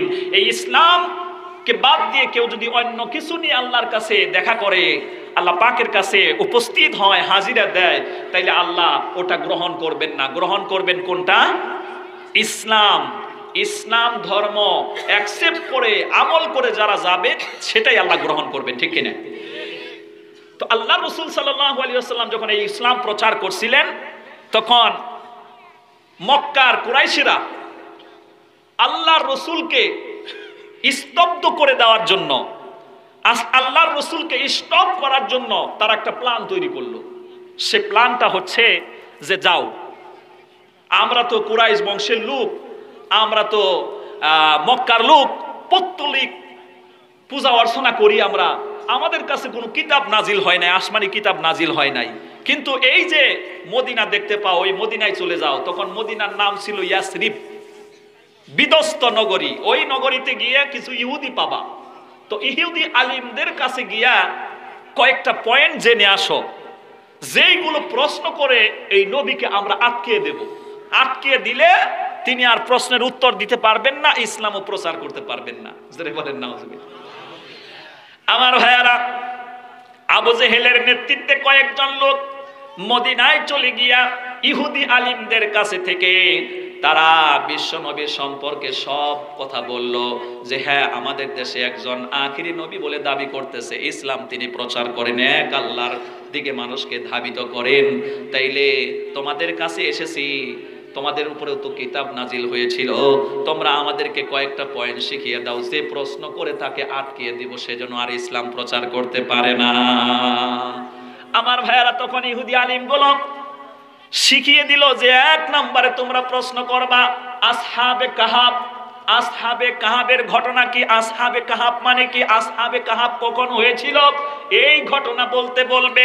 দ্বিতীয় নম্বরে বলতে বলবে রু কি শব্দ, রু কি জিনিস, আত্মাটা কি জিনিস, এইটা জানার জন্য বলবে।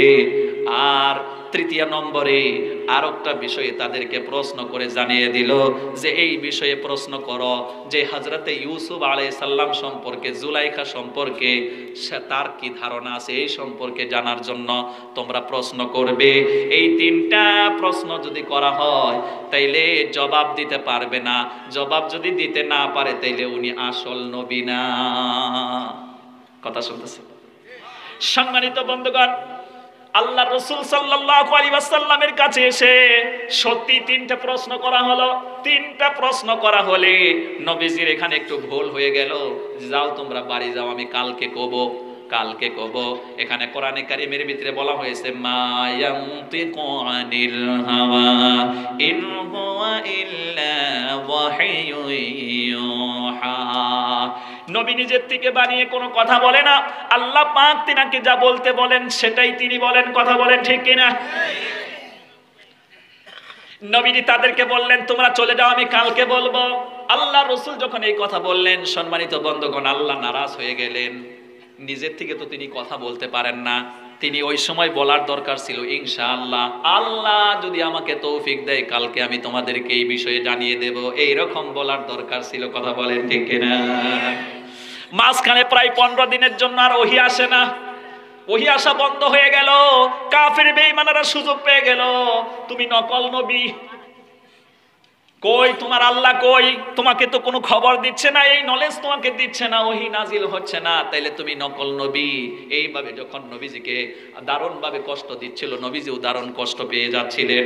হঠাৎ করে জিবরাইল ফেরেশতা নাজিল হয়ে আল্লাহ পাকের পক্ষ থেকে জানিয়ে দিলেন ওয়ালা তাকুলান্না লিশাইইন ইন্নী ফাইলু যালিকা গাদা। সূরা বলেন আল্লাহু আকবার। আল্লাহ পাক বলে দিলেন হে নবী আপনি সতর্ক হয়ে যান, আপনি ভবিষ্যতে যদি কোনো কাজ করতে যান তাইলে আপনি সেখানে বলবেন ইনশাআল্লাহ, আমি নিজের থেকে কিছুই করতে পারি না, আল্লাহ যদি আমাকে তৌফিক দেয় তাহলে আমি করতে পারি। জোরে বলেন সুবহানাল্লাহ।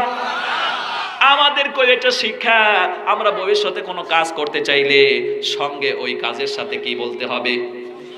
জোরে বলেন ইনশাআল্লাহ শব্দ বলতে হবে। সম্মানিত বন্ধুগণ, এই কথা আল্লাহ পাক জানিয়ে দিয়া ডিটেইলস এই সূরাটার ভিতরে সেই ঘটনাগুলো আল্লাহ বর্ণনা করে দিয়েছেন। জোরে জোরে বলেন সুবহানাল্লাহ। আল্লাহ রাব্বুল আলামিন বলেন তিলকা মিন আম্বাইল গায়বি নূহিহা ইলাইকা মা কুনতা তা'লামুহা আনতা ওয়ালা কওমুকা মিন ক্বাবলি হাদা। আল্লাহ পাক বলেন এই হলো ঘটনা, যেই ঘটনা তোমার জানা ছিল না, তোমার কওমের জানা ছিল না, অতীতে হয়ে গিয়েছিল, সেই ঘটনাগুলো আমি আল্লাহ পাক নিখুঁতভাবে ওহীর মাধ্যমে বর্ণনা করে দিয়ে, নাজিল করে দিয়ে তোমাকে এবং তোমার জাতিকে জানার সুবিধা করে দিয়েছি। সুবহানাল্লাহ পড়েন, জোরে বলেন সুবহানাল্লাহ। এখন আপনি প্রশ্ন করেন আল্লাহ পাক এই অতীতে হয়ে যাওয়া ঘটনাগুলো আল্লাহ বলেন কেন? যেরকম ইউসুফ এবং জুলাইখার কথাগুলো আল্লাহ পাক বর্ণনা করে দিয়ে লাস্টে 111টা আয়াত আছে, 111 নম্বর আয়াতের ভিতরে আল্লাহ পাক বলেন লাকাদ কানা ফি কাসাসিহিম ইবরাতুল লিউলিল আলবাব, जगह जी लगाने के लिए ये दुनिया नहीं है, जगह जी लगाने के लिए ये दुनिया नहीं है, इबरत की जा है तमाशा नहीं है। আমার বন্ধু সকল, এই পৃথিবী খেলতামাশার জায়গা না, এই পৃথিবী হচ্ছে দেখো শিখো উপদেশ গ্রহণ করো, আল্লাহ যে উপদেশ দান করেছেন সেই উপদেশগুলো গ্রহণ করো। কথা বলেন না কেন? তাও মানুষ ওদের পিছনে পাগল। অন্ধভক্ত কিছু আছে, অন্ধভক্ত হওয়া যাবে না, আপনি যাই না ভক্ত হওয়া লাগবে। কথা বলেন না কেন? জোরে বলেন। যাই না ভক্ত হওয়া লাগবে। সেজন্য এই জালিম বাদশা দাকিয়ানোর যখন ডাক দিল, তোমরা আমার কাছে চলে আসো, আমাকে সেজদা দাও, আমার কথা শোনো, আমার কাছে সব চাও, আমি তোমাদেরকে দিয়ে দেব। দেওয়ার ক্ষমতা আছে ওর সব দিতে? সব দিতে তো পারবে না। বাদশার কাজ হলো দেশকে সুশৃঙ্খল ভাবে পরিচালনা করা। আমার ভাইরা, বাদশা কিন্তু সব দিতে পারবে না, ঠিক কিনা? আমার ভাইরা, এই কথাটা সমকালীন যুগে প্রায় 7 জন মতন যুবক এটা কিন্তু তারা পছন্দ করলো না। আহারে, মানুষ হয়ে মানুষ কোনোদিন খোদা হতে পারে না। খোদা হতে গেলে ভাইরা বিষয়টা নিয়ে গবেষণা করতেছে, কি করা যায়, কি করা যায়। 1 জন জমায়েত হলো, 2 জন জমায়েত হলো, 3 জন জমায়েত হলো, এরকম 7 জন জমায়েত হবার পরে আস্তে আস্তে করে একটা জায়গায় 7 জন জমায়েত হলো। কেউ কারো মনের কথা কয় না, মনের ভিতরে ভয় যে আমি যদি এই কথাটা প্রকাশ করি আর এই কথা যদি বাদশা জেনে ফেলে আমাকে তো হ্যান্ডকাপ লাগাবে, হ্যান্ডকাপ লাগিয়ে আমাকে জেলখানার ভিতরে ঢুকে আমাকে নির্যাতন করবে। আজকে আমার ভাইয়ারা, সত্যিকার মুসলমানি প্রকাশ করার কারণে হাজারো দেশে হাজারো জায়গায় বহু মুসলমান জেলখানায় পড়ে আছে। কথা বলেন ঠিক কিনা? সম্মানিত বন্ধুগণ, এইভাবে কেউ ভয়েতে কারো কথা কেউ বলে না। তখন একজন মানুষ খুব চালাক ছিল, বলল, তোমরা ওই মেলার ফুর্তির থেকে, আনন্দের থেকে কেন তোমরা গাছের তলে চলে এলে? কি তোমাদের মতলব? তোমাদের মনের ভিতরে যা আছে একজন আরেকজনে প্রকাশ করো।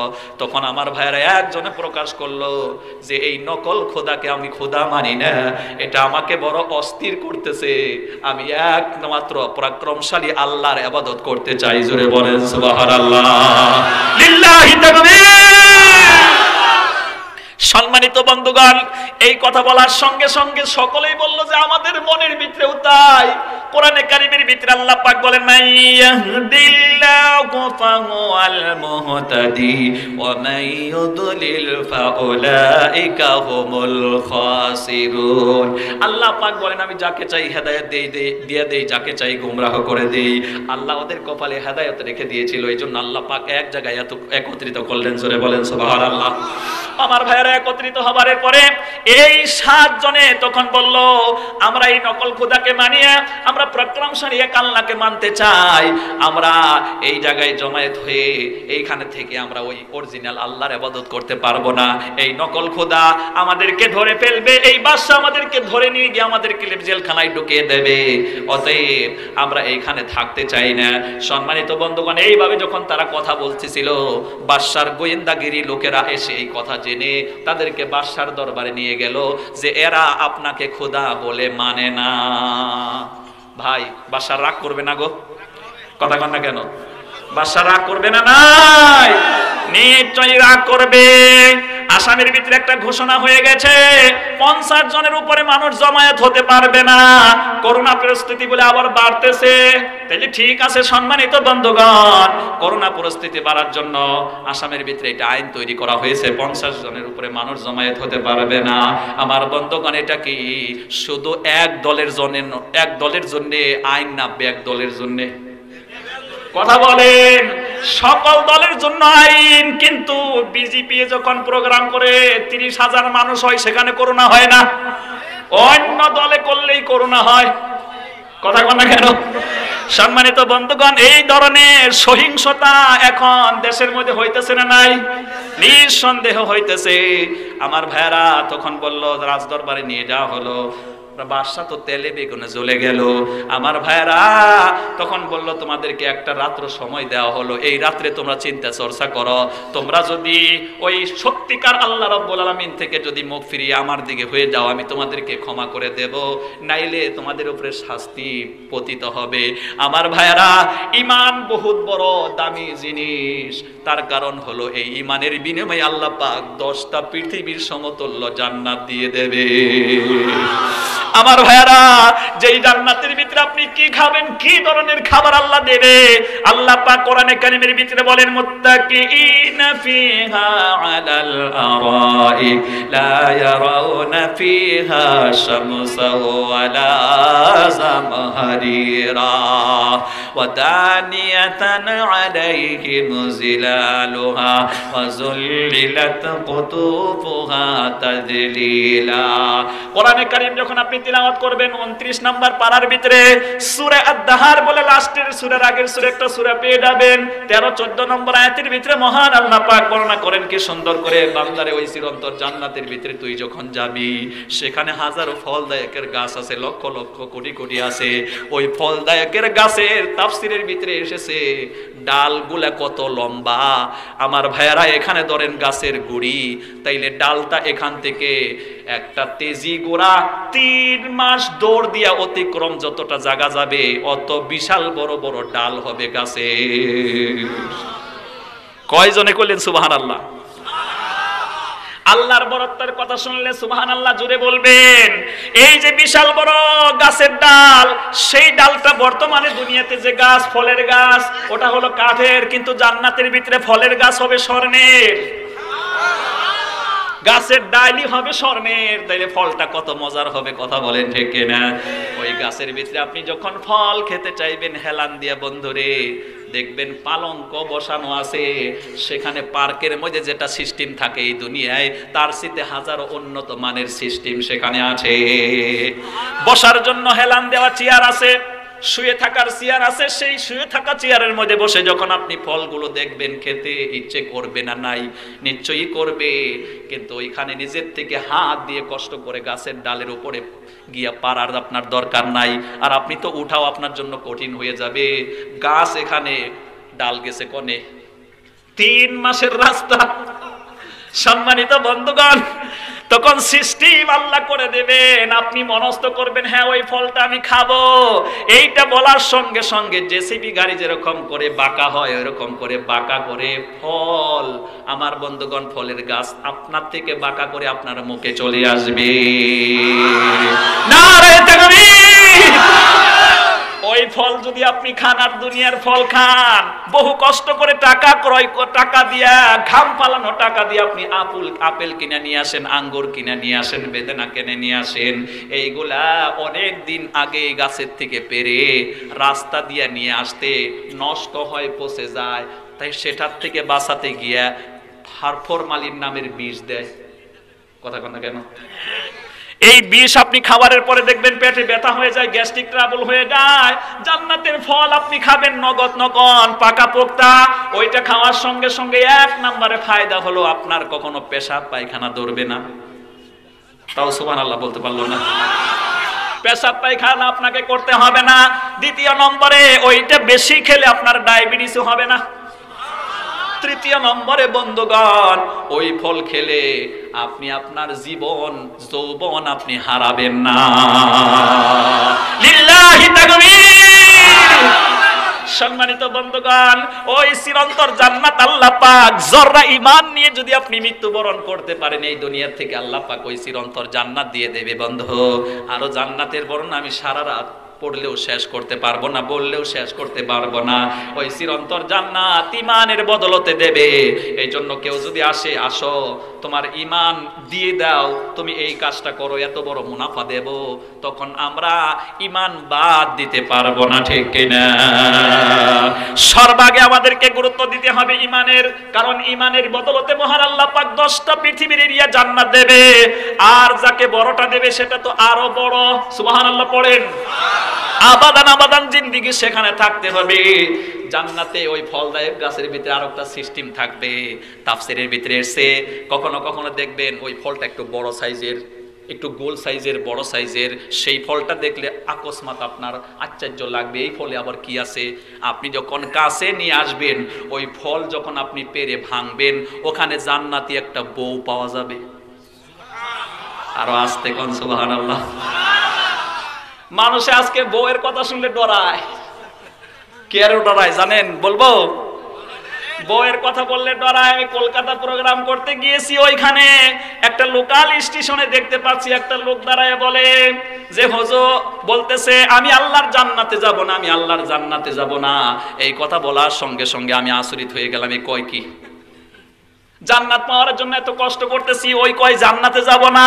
তখন তার পাশে গিয়ে আমি জিজ্ঞেস করলাম, ভাই আপনি জান্নাতে যাবেন না, তার মতলব কি? কয় হুজুর আমাদের এখানে কয়েকদিন আগে জালসা হলো। আমরা কই ধর্মসভা, ওরা কয় জালসা। জালসা হলো, সেই জালসার ভিতরে হুজুর বর্ণনা করলেন ওয়াহুরুন ঈন কাআমসালিল লুলুইল মাকনুন। আল্লাহ পাক বলছেন জান্নাতের ভিতরে হুর দেবেন, জান্নাতি বউ দেবেন। তাফসীরের ভিতরে এসে কয়টা দেবে? একটা না, দুইটা না, ৭২টা আল্লাহ দেবে। কয়টা?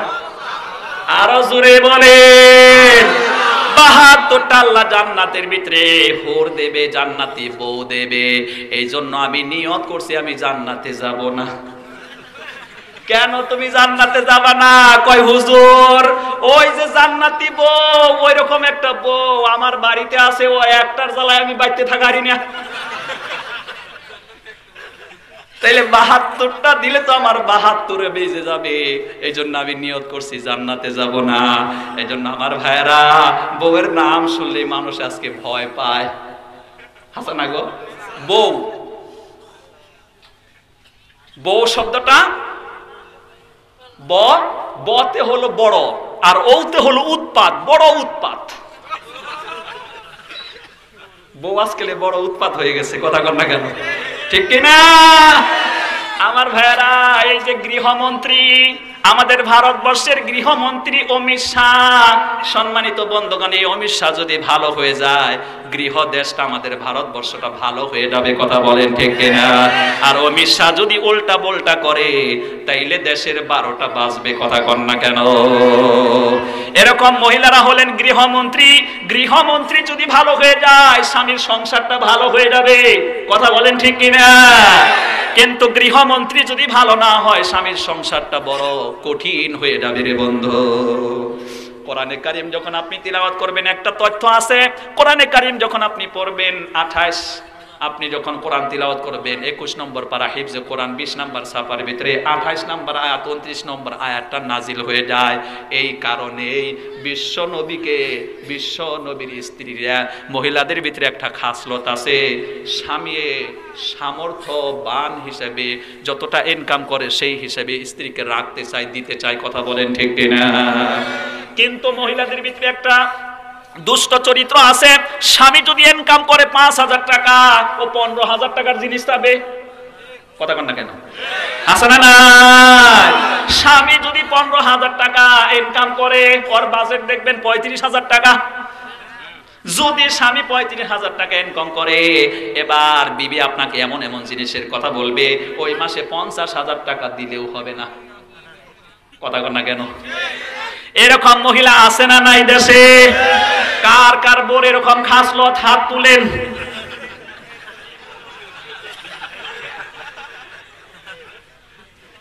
কেউ তো হাত তুললো না, শুধু আমি একা। তাহলে তো আপনাদের এখানে ওয়াজেরই দরকার নাই, সব এখানে মহিলারা আল্লাহর ওলি। কোরআনে কারীম যখন আপনি তিলাওয়াত করবেন, সম্মানিত বন্ধুগণ, এই তথ্য এখানে দেওয়া হয়েছে। ইয়া আইয়ুহান নাবিয়্যু কুল লিআজওয়াজিকা ইন কুনতুন্না তুরিদনাল হায়াতাদ দুনিয়া ওয়া যিনাতাহা ফাতাআলাইনা উমাত্তি'কুন্না ওয়া উসাররিহুকুন্না সারাহান জামিলা। জোরে বলেন আল্লাহু আকবার। আমার ভাইরা, নবীকে এরকম বেশি বেশি বস্তু তারা চেয়ে আল্লাহর রাসূলকে মন ক্ষুণ্ণ করে ফেললো। আল্লাহর রাসূলের মন ক্ষুণ্ণ হবে, আল্লাহ তা পছন্দ করে না। সঙ্গে সঙ্গে ওই আকাশ থেকে নবীজি আল্লাহ পাক আয়াত নাজিল করে নবীর স্ত্রীদেরকে আল্লাহ ধমক দিয়ে দিলেন, হে আল্লাহর রাসূল, আপনাকে যে আপনার স্ত্রীরা এরকম বেশি বেশি জিনিস চেয়ে বিরক্ত করেছে, আমি আল্লাহ সইতে পারি নাই। আপনি তাদেরকে ডাক দিয়ে বলুন তাদেরকে তালাক দিয়ে দেন, তারা চলে যাক, এই দুনিয়ার ভোগ বিলাসিতা তারা কামনা করুক। কার কাছে যাবে, কে তাদেরকে টাকা পয়সা দিবে, রাজা বাদশার সাথে তারা চলে যাক। জোরে বলেন নাউজুবিল্লাহ। তারা যদি দুনিয়াকে ভালোবাসে আপনি তাদেরকে ছেড়ে দেন, উত্তম পন্থায় তাদেরকে বিদায় দিয়ে দেন। কিন্তু পক্ষান্তরে তাদেরকে বলে দেন, ওয়া ইন কুনতুন্না তুরিদনাল হায়াতা ওয়া ইন কুনতুন্না তুরিদনাল্লাহ ওয়া রাসূলাহু ওয়াদ দারাল আখিরাতা ফা ইন্নাল্লাহা আ'আদ্দা লিল মুহসিনাতি মিনকুন্না আজরান আযীমা। পক্ষান্তরে তারা যদি আল্লাহকে ভালোবাসে, আল্লাহর রাসূলকে ভালোবাসে, আখিরাতকে ভালোবাসে, তাইলে আল্লাহ পাক তাদের ক্ষমা করে দেবে। তারা ধৈর্য ধারণ করো, কিয়ামতে আল্লাহ আজরে আজিম দিয়ে দেবে। সুবহানাল্লাহ, লিল্লাহি তাকবীর। কি আজরে আজিম দেবে? কোরআনে কারীম যখন আপনি তিলাওয়াত করবেন, এই মা বোনদের শরীরের মধ্যে থাকে স্বর্ণের গয়না, দা গোল্ড, একটা অধ্যায় আছে কোরআনে কারীমের ভিতরে 89 টোটাল আয়াত আছে। এই সূরাটার ভিতরে 70-71 নম্বর আয়াতের ভিতরে আল্লাহ পাক বলেন, উদখুলুল জান্নাতা আনতুম ওয়া আজওয়াজুকুম তুহবারুন ইউতাফু আলাইহিম বিসিহাফিম মিন যাহাবিন ওয়া আকওয়াব ওয়া ফিহা মা তাশতাহিহিল আনফুসু ওয়া তালাজ্জুল আ'য়ুন ওয়া আনতুম ফিহা খালিদুন। জোরে বলেন আল্লাহু আকবার। আল্লাহ রাব্বুল আলামিন তখন বলে দিবেন, বান্দারে তুমি আমার জান্নাতের ভিতরে চলে যাও, তোমার প্রাণের স্ত্রীকে সাথে নিয়ে জান্নাতে যাও। আপনি যখন জান্নাতে ঢুকবেন, ফেরেশতারা আপনাকে ওয়েলকাম জানাবে, স্বাগতম জানাবে। যাবারের পরেই বলবে, আল্লাহর বান্দা বহু কষ্ট করে তুমি এসেছো, দিনের পর দিন কষ্ট করে না খেয়ে রোজা ধারণ করেছিলে, আজকে বসো। মেহমানদারি হবে, খেতে দেবে স্বর্ণের বর্তনে। জোরে বলেন আল্লাহু আকবার। স্বর্ণের বর্তনের মধ্যে আপনাকে খেতে দেবে। আপনি এবং আপনার স্ত্রী যখন খেতে বসবেন, এই দুনিয়াতে ভালো একজন যুবক পুরুষে যা খাবার খায়, আপনি এবং আপনার স্ত্রী এক বসায় 100 জনের খাবার খেয়ে ফেলবেন। মহব্বত দিয়ে বলেন সুবহানাল্লাহ। 100 জনের খাবার আপনি খেয়ে শেষ করবেন বন্ধুগণ। তারপরে আল্লাহ পাক বলেন, ওই জান্নাতের ভিতরে তোমার চোখের তৃপ্তির জন্য, মুখের মজার জন্য তুমি যা চাইবে তাই তুমি সেখানে পেয়ে যাবে। সুবহানাল্লাহ, সুবহানাল্লাহ, আলহামদুলিল্লাহ, ওয়া লা ইলাহা ইল্লাল্লাহ, লা ইলাহা ইল্লাল্লাহ, লা ইলাহা ইল্লাল্লাহ, সুবহানাল্লাহ, আলহামদুলিল্লাহ, ওয়া লা ইলাহা ইল্লাল্লাহ, লা ইলাহা ইল্লাল্লাহ, মুহাম্মাদুর রাসূলুল্লাহ। আমার ভাইয়ারা, এমনি করে জান্নাতের ভিতরে আল্লাহ এত সুন্দর খাবারের দেবে। ওই জান্নাতের ভিতরে যে 72 মহিলার কথা বলা হয়েছিল, যদি আপনি ভালো হন, তাকওয়ালা হন, আপনি যদি ইমানদার হন, আপনার স্ত্রী ওইরকম আমলদারি যদি হয়, আল্লাহ পাক দুইজনকে মিলিয়ে জান্নাতের ভিতরে ঢুকিয়ে দেবে। আর আল্লাহ পাক আরো জান্নাতি হুর দেবে 72টা। তাইলে আপনার বউ টোটাল মিলে হলো কয়জন? 73 জন। এই 73 জনের ভিতরে এই দুনিয়ার যে আপনার স্ত্রী, ইনি হবেন লিডার। জোরে বলেন সুবহানাল্লাহ। ওই 72 জন তাকায় থাকবে, আরে আমার থেকেও আরো বেশি সুন্দর। ও আপনার স্ত্রীকে আল্লাহ বেশি সুন্দর বানিয়ে দেবে। জোরে বলেন সুবহানাল্লাহ। আমার বন্ধুগণ, সেই চিরন্তর জান্নাত পাবার জন্য আমার মায়েরা নিজের স্বামীর মন কষ্ট দেবেন না, নিজের স্বামীকে দুঃখ দেবেন না। দেখবেন মহিলাদের বড় খাসলত, যদি আপনার ব্যবসা বাণিজ্য উন্নত হয়েছে, তাইলে মুখ দিয়া শুধু দেখবেন একেবারে কি কয় চৌদহি চাঁদের মতন মুখ জল করতেছে, সব আপনি দিতে পেরেছেন। কিন্তু লকডাউন শুরু হয়ে গেছে, বিজনেস বন্ধ হয়ে গেছে, বিজনেস নষ্ট হয়ে গেছে, বিজনেসে চালান চলে গেছে। বহু মানুষ লকডাউনে পড়ে যে বিজনেস করেছিল লাখ লাখ টাকা আর পাইতেছে না, কথা বলেন ঠিক কিনা? লস হয়ে গেছে। এই লকডাউনে সম্মানিত বন্ধুগণ প্রায় আমি 4 লাখ টাকার মতো লসে পড়ে গেছি। আমারও একটা ছোট্ট বিজনেস আছে, মাছের বিজনেস। সম্মানিত বন্ধুগণ, এই বিজনেসে যদি ডাউন হয়ে যায় দেখবেন স্ত্রীর মুখে যেন আমাবাস্যা আন্দার, কথা কয় না কেন? হাসানা না, ওই দিন আর আমাবাস্যা রাইতে হয় না, দিনে হয়। বিজনেস বন্ধ হয়ে গেলে আমাবাস্যা আন্দার হয়ে যায়। স্বামীর সাথে শুধু কটাক করে কথা বলে, স্বামীকে যেন অস্ত্র মারতেছে এরকম গাওয়া দিয়ে কথা বলতে থাকবে। ও আমার মায়েরা, এটা হলো জাহান্নামী মহিলার খাসলত। আর ভালো মহিলার খাসলত হলো আমার আম্মা, আপনার আম্মা। গোটা বিশ্বের বিশ্ব নবীর উম্মতের আম্মা হযরতে খাদিজাতুল কুবরা রাদিয়াল্লাহু তাআলা আনহার খাসলতটা কি ছিল, আমলটা কি ছিল? আল্লাহর রাসূল সাল্লাল্লাহু আলাইহি ওয়াসাল্লাম যখন গারে হেরায়, এই সমাজটাকে পরিবর্তন করা যায় কি দিয়ে? ধ্যানমগ্ন অবস্থায় যখন থাকেন, জিবরাইল ফেরেশতা এসে বুকের মধ্যে চাপা দিলে আল্লাহর রাসূল ডরায়া যান। আমার ভাইয়েরা শরীরটা অসুস্থ হয়ে পড়ে। নবীজি গিয়া বলে, ও খাদিজা, তুমি আমাকে চাদর পরাইয়া দাও, আমি অসুস্থ হয়ে গেছি। তখন হযরতে খাদিজাতুল কুবরা নিজের প্রাণের স্বামীকে সান্ত্বনা দিচ্ছিল। জোরে বলেন সুবহানাল্লাহ। কি সান্ত্বনা দিচ্ছিল? হে আল্লাহর রাসূল, হে আমার প্রাণের স্বামী, আপনাকে আল্লাহ কখনো কষ্ট দেবে না, আপনার বিপদ চলে আসবে না, আপনার কোনো মুসিবত হবে না, আপনার কোনো বড় কোনো ক্ষতি হতে পারে না। তার কারণ আপনি ভালো মানুষ, জীবনে মিথ্যে কথা বলেন না, জীবনে মানুষের সাথে প্রতারণা করেন না, জীবনে আপনি মানুষের সাথে মানুষকে ঠগান না। অতএব আমি বিশ্বাস করি আপনার কোনো ভয় নাই। আমার ভাইয়েরা, স্বামী যখন বিপদে পড়ে, তার সহধর্মিনী যদি তাকে এই ধরনের উৎসাহ দেয়, ওই মানুষটা, ওই স্বামীটার অন্তরে কোনো কষ্ট থাকে না, কথা বলেন ঠিক কিনা? আমার ভাইয়েরা, এখানে কষ্ট দূর করার জন্য পয়েন্ট দেওয়ার দরকার হলো, এটা হলো খাদিজার আমল ছিল। কিন্তু আমাদের মহিলাদের আমল হলো ওই কষ্টের মধ্যে আরো সার ডালে, কথা বল না কেন? কষ্ট কমবে না বাড়বে? আমার ভাইয়েরা, এরকম করে যদি আপনি স্বামীকে কষ্ট দেন, আপনার জন্য ধাউ ধাউ করা জাহান্নামের আগুন অপেক্ষা করতেছে। জোরে বলেন নাউজুবিল্লাহ। স্বামীর খেদমত আপনি কেমনে করবেন? আম্মা জান হযরতে খাদিজাতুল কুবরা দেখিয়ে দিয়েছেন। আমার ভাইয়েরা, বিশ্ব নবী যখন দিনের কাজে চলে যেতেন, একদিন 2 দিন বাড়িতে না আসলে হযরতে খাদিজাতুল কুবরা রাদিয়াল্লাহু তাআলা আনহা নিজে দরজার মধ্যে হেলান দিয়ে বন্ধুরে দাঁড়ায়া ঘুমাতো। নবীজি যখন একটা ডাক দিতেন, খাদিজা দরজা খুলে দিত। সুবহানাল্লাহ। কিন্তু আমার দেশের মহিলার খাসলত হলো, আপনি যদি ওই কি ডেগাসান বাজারে থেকে আসতে যদি একটু দেরি হয়, আর দরজা খোলে না, কথা বলেন না কেন? দরজা তো খুলেই না। অনেকক্ষণ পরে দরজা খোলার পরে যদি আপনি ঘরে গেলেন, যদি আপনি বলেন একটু ভাতটা বেড়ে দাও, কই বাইরে খাও, কথা কন না কেন? এরকম বউ আছে না নাই? আপনাদের ডেগাসান না থাকলে আঙ্গো বরপেটে আছে।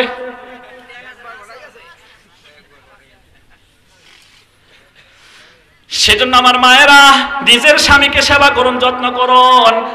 মহিলার জন্য নিজের স্বামী হলো সবচাইতে বড় পীর। তার কথা শুনতে হবে, তার জায়েজ হুকুম মানতেই হবে, কথা বলেন ঠিক কিনা? স্বামী যদি ভালো না লাগে, স্বামীর কথাই যদি তুমি না শুনতে চাও, স্বামীর সেবাই যদি তোমার করার উদ্দেশ্য না থাকে, তাহলে তুমি বিয়ে বইছো কে? কথা কর না কেন? বাপের বাড়িতে এরকম বাঁশের খুঁড়া হয়ে থাকলা না কে? বিবাহ যখন বসেছেন, তাইলে স্বামীর খেদমত অবশ্যই করতে হবে।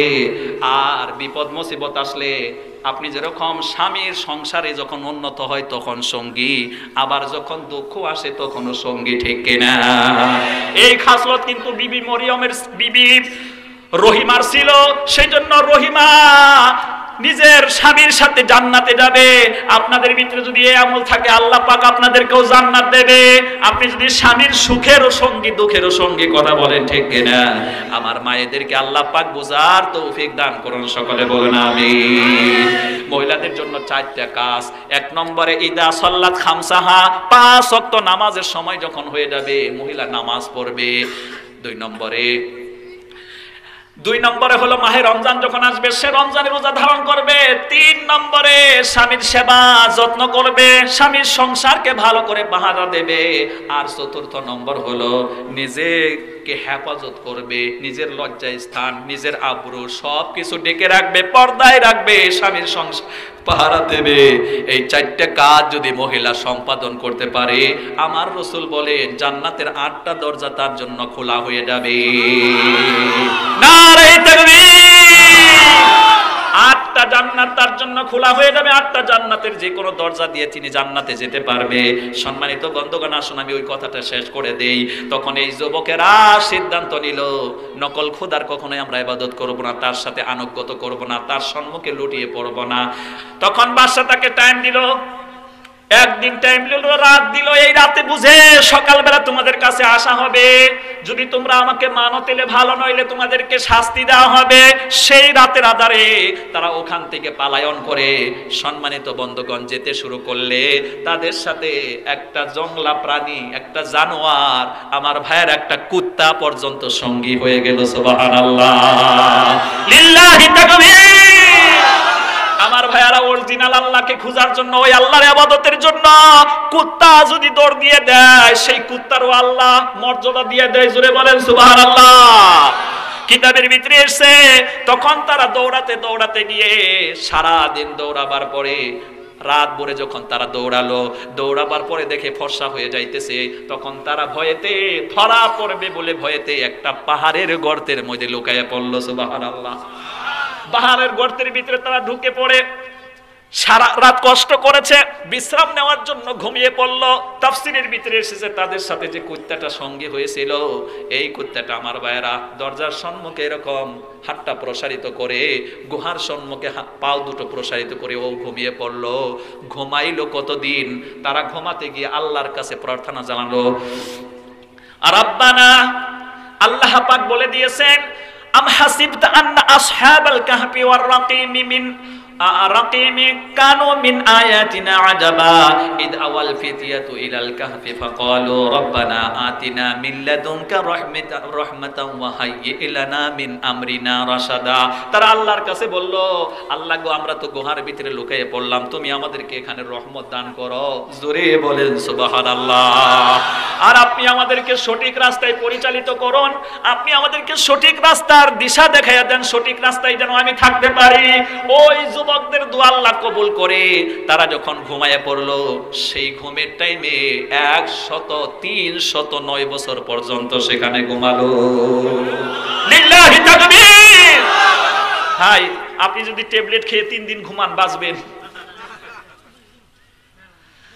3 দিন 4 দিন আপনি বাঁচতে পারবেন না, 5 দিন পর্যন্ত ঘুমাতে পারবেন না, 1 সপ্তাহ পর্যন্ত ঘুমাতে পারবেন না, আপনি ডেড বডি হয়ে যাবেন। কিন্তু যখন তারা সত্যিকার নকল খোদা বাদ দিয়া সত্যিকার আল্লাহকে পাওয়ার জন্য যখন দৌড় দিয়েছে, আল্লাহর কুদরত, আল্লাহর রহমত তাদের কাছে দৌড় দিয়েছে। কথা বলেন ঠিক না? এজন্য আমার ভাইয়ারা, আজকের মাহফিল থেকে আমরা শিক্ষা পেলাম, এই দুনিয়াতে বেশি দিন আমরা বেঁচে থাকবে না রে বন্ধু, থাকবো না।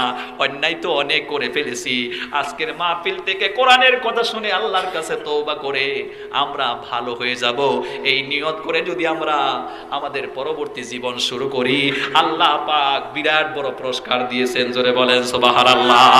কোরআনে কারীম যখন আপনি তিলাওয়াত করবেন এই তথ্য পেয়ে যাবেন। 19 নম্বর পারার ভিতরে সূরা ফুরকান 77টা আয়াতের 70 নম্বর আয়াতের ভিতরে আল্লাহ পাক বলেন, ইল্লা মান তাবা ওয়া আমানা ওয়া আমিলা আমালান সালিহান ফাউলাইকা ইউবাদদিলুল্লাহু সাইয়্যাতিহিম হাসানাত ওয়া কানাল্লাহু গফুরুর রহিমা। আল্লাহ পাক বলেন, তারা ঈমান আনার পরে তওবা যদি অবলম্বন করে, তওবা যদি করে, তওবা করার পরে ভালো লোক হয়ে যায়, পরবর্তীতে তারা ভালো ভালো কাজ আঞ্জাম দেয়, আল্লাহ পাক বলেন আমি 1 নম্বরে তাদের জীবনের গুনাহ ক্ষমা করে দেব, 2 নম্বরে ওই গুনাহগুলোকে আমি আল্লাহ পাক নেকি বানায়া দেব। हर हमेशा वो देने को तैयार है, हर हमेशा वो देने को तैयार है जो ना मांगे उससे वो बेदाর হে। এজন্য আসুন আমার ভাইরা, নিজের জীবনে অপরাধ করা গুনাহ নিয়ে আল্লাহর কাছে তওবা করে পরবর্তী জীবনটা আমরা ভালো করে চালাবার চেষ্টা করি। আল্লাহ আমাদেরকে ভালোবাসবেন, রহমত নাজিল করবেন, ঠিক কিনা? তো এই যুবকেরা 309 বছর পরে ঘুমের থেকে সজাগ পেয়ে, সবগুলো ঘুমের থেকে সজাগ পেয়ে গেল, আল্লাহ সজাগ করে দিলেন। সজাগ করার পরে তাদের ক্ষুধা লাগলো। আর এতদিন খাওয়াইছে কারা? কথা কয় না মুসলমান? আরো জোরে বলে। 309 বছর ঘুমের ভিতরে যে আল্লাহ খাওয়াতে পারে, ওই আল্লাহ বুঝি এখন নাই? কথা কয় না কেন মুসলমান? এটা ইমানের প্রশ্ন, জবাব যে না দিবেন ও কাফের হয়ে যাবে। ও আল্লাহ এখনো আছে, ভবিষ্যতে থাকবে না? নাই, অতীতেও ছিল, এখনো আছে, ভবিষ্যতেও থাকবেন। আল্লাহর জন্য সময় এক কাল। আমাদের তো 3টা কাল আছে, আল্লাহর জন্য সব বর্তমান কাল। সুবহানাল্লাহ কোন? ওই আল্লাহ আজও আছে। সেই আল্লাহর কাছে না চাইয়া মুসলমান চলে যায় জলেশ্বর, কুয়া, মক্কায়, মাজারে। মাজারে গিয়া কয় আমাকে চাকরিতে উন্নত দাও, আমার ছেলে হয় নাই ছেলে দাও, আমার মেয়ে হয় নাই মেয়ে দাও। এই রকম করে যে মুসলমান বলে, সম্মানিত বন্ধুগণ, ওর মুসলমানি আর থাকে না, ওই মাজারেই থুইয়া আইসা পরে। কথা বলেন ঠিক কিনা? ও আমার ভাইয়ারা, তোমার ছেলে হয় নাই মেয়ে হয় নাই, তা কি হয়েছে? বন্ধুগণ, তুমি কি লক্ষ্য করে দেখো না তোমার দেশে অনেক কুত্তা আছে? কথা কয় না কেন? এই কুত্তাদের বাচ্চা হওয়ার না হওয়ার কারণে তারা কি মাজারে গেছে নাকি? কথা কয় না কেন? জীবনেও মাজারে যায় নাই, তারপরে আল্লাহ সন্তান দেয় না? নাই ওদের? আপনার থেকে বেশি দেয়। এই জন্য কুত্তার ভিতরেও কিছু ভালো গুণ আছে, যে গুণ মানুষের ভিতরে নাই। এই জন্য আল্লাহ পাক বলছেন বালহুম আদাল, এরা হলো চৌপাবি জানোয়ার। বালহুম আদাল, চৌপাবি জানোয়ারের চেয়েও আরো নিকৃষ্ট। জোরে বলেন নাউজুবিল্লাহ। আমার ভাইরা, 309 বছর খাবারের পরে তারা ঘুমের থেকে সজাগ হয়ে গেল। এমন ভাবে খাওয়ালেন তারা মুখে বলতে পারে না, ঘুমের ভিতরে অচেতন অবস্থায় আল্লাহ পাক ওইভাবেই তাদেরকে জীবিত রাখলেন। 309 বছর পার হওয়ার বাদে একজন বন্ধু আরেকজনকে বন্ধুকে বলে, কত সময় ঘুমাইলি? কল আলিয়মা বাদা কামলা বিত্তা বাদা ইয়াউম, যে হয়তো একটু সময় ঘুমাইলাম, অথবা একদিন বা 2 দিন ঘুমাইছি আমরা, একদিন অথবা তার চাইতে বেশি। তখন বলল ঠিক আছে, ঘুমের যখন আমরা ছিলাম ওই অবস্থায় আমাদের সময় চলে গেছে, এখন ক্ষুধা অনুভব হচ্ছে, চলো একটু খাবার নিয়ে আসো। একটা লোককে ওই জমানার পয়সা দিয়ে দোকানে পাঠিয়ে দিল। গুহাই থেকে বাইরে দোকানে যখন গেছে, দোকানদার সমস্ত ওই টাকা দেখে বলে, ওই তুই টাকা পেলি কোথায়? টাকার মধ্যে সিল মারা আছে না, মোহর মারা আছে না? নাই, সরকারি মোহর লাগানো আছে। ওই লোকটা ইতিহাস জানে যে এই দেশের ভিতরে আজ থেকে 900 বছর, আজ থেকে 309 বছর আগে একজন জালিম বাদশা ছিল, দাকিয়ানুস। সেই দাকিয়ানুসের ছাপ মারা, সহি মারা পয়সা ও পাইল কোথায়? এই কথা যখন বলছে, ওই লোকেরা বলে দিয়েছিল যে বন্ধু, তুমি যে খাবার আনতে যাবা, বাদশার লোকে জানে না, চুপ করে যাবা। কিন্তু ওখানে যে আরো বিপদে পড়লো, যখন ওর টাকা দেখলো, দেখার সঙ্গে সঙ্গে সমস্ত মানুষদেরকে ডাক দিল, ডাক দিয়ে বলে, দেখো এই লোকটা এই টাকা পেল কোথায়? তখন সবগুলো ঘটনা যখন ব্যঙ্গে বলল যে আপনারা দয়া করে আমাকে বাদশার বুগলে নিয়ে যাবেন না, ওই বাদশা হলো জালিম, ওই বাদশা হলো নকল খোদা, ওই বাদশার কাছে আপনারা নিয়ে যাবেন না। আমি আল্লাহকে ভালোবাসি, আমার সাথে আরো কয়েকজন সঙ্গী আছে, আমরা আল্লাহ প্রিয়, আল্লাহর ইবাদত করতে চাই, আল্লাহকেই ভালোবাসি, তিনার সম্মুখে লুটিয়ে পড়বো। এই মাথা কারো সম্মুখে দেওয়া যাবে না, শুধুমাত্র আল্লাহর সম্মুখে, ঠিক কিনা? কপাল নামক কলম দিয়া জমিন নামক কাগজের মধ্যে আপনি দিনে 5 বার সহি করে দেবেন, আপনি আল্লাহর গোলাম আর কারো গোলাম না, ঠিক কিনা?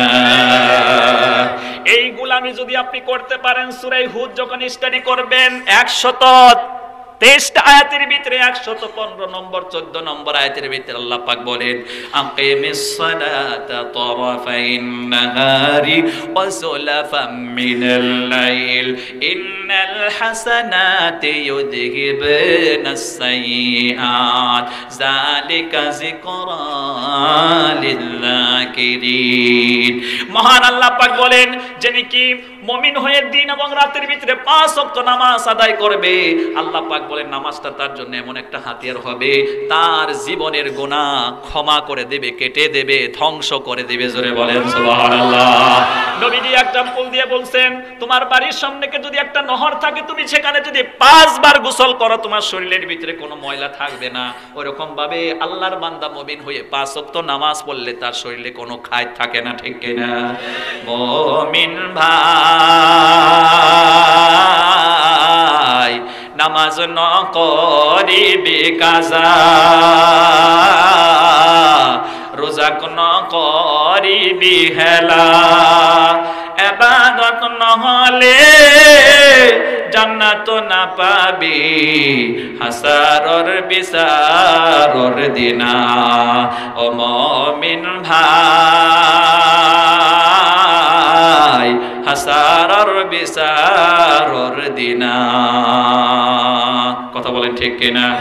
আমার ভাইরা এমনি করে যখন তারা বুঝতে পারলো, ওই লোকটা বুঝতে পারলো আমরা 309 বছর ঘুমিয়েছি, তখন বলল যে 309 বছর যে মহান আল্লাহ পাক আমাদেরকে ঘুমিয়ে রাখছেন বিনা খাওয়ায়, আমাদের ক্ষুধা লেগেছে তো কি হলো? ওই লোকটা গর্তের ভিতরে গিয়া বলল এই হলো আমাদের পরিস্থিতি, আল্লাহ পাক আমাদেরকে 309 বছর এখানে ঘুম পাড়িয়েছেন বিনা খাওয়িয়া। আল্লাহু আকবার, জোরে বলেন আল্লাহু আকবার। যে আল্লাহ 309 বছর আমাদেরকে এখানে ঘুম পাড়িয়েছেন, সেই আল্লাহর নিয়তে আবার আমরা ঘুমিয়ে পড়লাম ওই আল্লাহর উপরে ভরসা করেন। আমার ভাইয়ারা, মুসলমানদের যত বিপদ মুসিবত আসুক না কেন, ভরসা কার উপরে থাকবে? জোরে বলেন। কোরআনে কারীম যখন আপনি তিলাওয়াত করবেন, আল্লাহ পাক আমাদেরকে শিখিয়ে দিয়েছেন সূরা তাওবার ভিতরে 51 নম্বর আয়াতের ভিতরে কুল্লাই ইউসিবানা ইল্লা মা কাতাবাল্লাহু লানা ওয়া মাওলানা ওয়া আলাল্লাহি ফালিয়াতাওয়াক্কালিল মুমিনুন।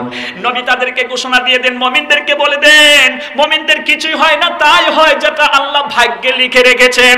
আর সমস্ত মুমিনের উচিত হলো আল্লাহর প্রতি ভরসা করা। কথা বলেন ঠিক কিনা? আমার ভাইয়ারা, ওই যুবক গিয়ে বলল আল্লাহ পাক আমরা শুনে এলাম আজকে আমাদের ভয় নেই, যেই বাদশা, যেই জালিম বাদশার কারণে আমরা এখানে লুকিয়েছিলাম, এখন এই দেশের ভিতরে আর জালিম বাদশা না, এই দেশের ভিতরে মুমিন বাদশা চলে এসেছে, যে কখনো ওই জুলুম করে না, অত্যাচার করে না মুসলমানের উপরে। সুবহানাল্লাহ, লিল্লাহি তাকবীর। এই জন্য ক্ষমতা দেয় আবার নেয় কারা? জোরে কোয়া লাগবে। এই পৃথিবীতে যারা জালিম হয়ে ক্ষমতার ভিতরে এখনো টিকে আছে, বন্ধুগণ, এক সময় আল্লাহ ঠিকই তাদেরকে নামাবে। কথা কন না কেন? জোরে বলেন। কোরআনে কারীম যখন আপনি তিলাওয়াত করবেন, এটাই আমার লাস্ট আয়াত, আপনি যখন 2 নম্বর পারা পড়বেন হিফজে কোরআন 20 নম্বর সাফা নিয়ে আসেন, একটা আয়াত আমি আপনাকে দেখিয়ে দেব। সূরা বাকারার ভিতরে 286টি আয়াতের এটা হচ্ছে 251 নম্বর আয়াত। আল্লাহু আকবার কোন। আল্লাহ রাব্বুল আলামিন বলেন ওয়ালা দাফুল্লাহিন নাস বা'দাহুম বিবা'দিল লাফাসাদাতিল আরদু ওয়ালাকিন্নাল্লাহা যু ফাদলিন আলাল আলামিন। মহান আল্লাহ পাক বলেন আমি তোমাদের জন্য করুণাশীল দয়াবান, এজন্য একজনকে ক্ষমতা দিয়া অল টাইম তাকে ক্ষমতায় টিকিয়ে রাখি না, আমি আল্লাহ পাক আবার নামিয়ে দেই। ওকে যদি অল টাইম ক্ষমতায় রাখি তাইলে দুনিয়ায় ঝগড়া বিবাদ ফসাদ সৃষ্টি করবে। কথা বলেন ঠিক কিনা? আজকে আমার ভাইরা এজন্য যারা নাকি স্বৈরাচারী শাসক তাদেরকে আমরা এই কোরআনের মাহফিল থেকে সতর্ক করে দেই, আপনি মুসলমানের বিরুদ্ধে লাগবেন না, মুসলমানের বিরুদ্ধে লাগবেন না, ইসলামের বিরুদ্ধে লাগবেন না। যারা ইসলামের বিরুদ্ধে লেগেছিল, মুসলমানদের বিরুদ্ধে লেগেছিল, তাদেরকে আল্লাহ পাক হাত পা ভেঙে চূর্ণ বিচূর্ণ করে এই দুনিয়ায় থেকে নেস্তেনাবুদ করে দিয়েছে। এমন ভাবে আল্লাহ জলিল করেছে, ওর নামটা পর্যন্ত পৃথিবীর কোনো মানুষ রাখে নাই। ফেরাউন, কথা কর না কেন? নমরুদ, না কারো নাম নমরুদ আছে? রাখবেন নমরুদরা। আমার ভাইয়ারা, ফেরাউন, নমরুদ, হামান, সম্মানিত বন্ধুগণ, আবু জেহেল। এই পৃথিবীতে কোন মানুষের নাম আবু জেহেল আছে? আবু জেহেল রাখবে? নিশ্চয়ই রাখবে না। এই জন্য এই কোরআনে কারিমের মাহফিল থেকে আমরা মেসেজ দিতে চাই, স্বৈরাচারী সরকারকে মুসলমানদের বিরুদ্ধে লাগলে আল্লাহ পাক তার জীবন ধ্বংস করে দেবে, এমন ভাবে পতন করবে, তার নাম ও নিশান ও পৃথিবীর কোনো মানুষের নেবে না, ঠিক কিনা? আল্লাহ রব্বুল আলামিন ওই একত্ববাদ মহান আল্লাহ রব্বুল আলামিনের দিকে ওই যুবকেরা যেরকম দাবিত হয়েছিল, আমার বন্ধুগণ, ওই রকম ভাবে আজকের এই কোরআনের মাহফিল থেকে বুঝে শুনে আমি নিজে, আমার ছেলে মেয়ে, আমার স্ত্রী পুত্র সকলকে নিয়ে ওই আল্লাহর দিকে আমরা ধাবিত হব, ঠিক কিনা? আল্লাহ পাক আমাদেরকে তৌফিক দান করুন, সকলে বলেন আমিন। उल्फत में बराबर है वफा हो के जफा हो,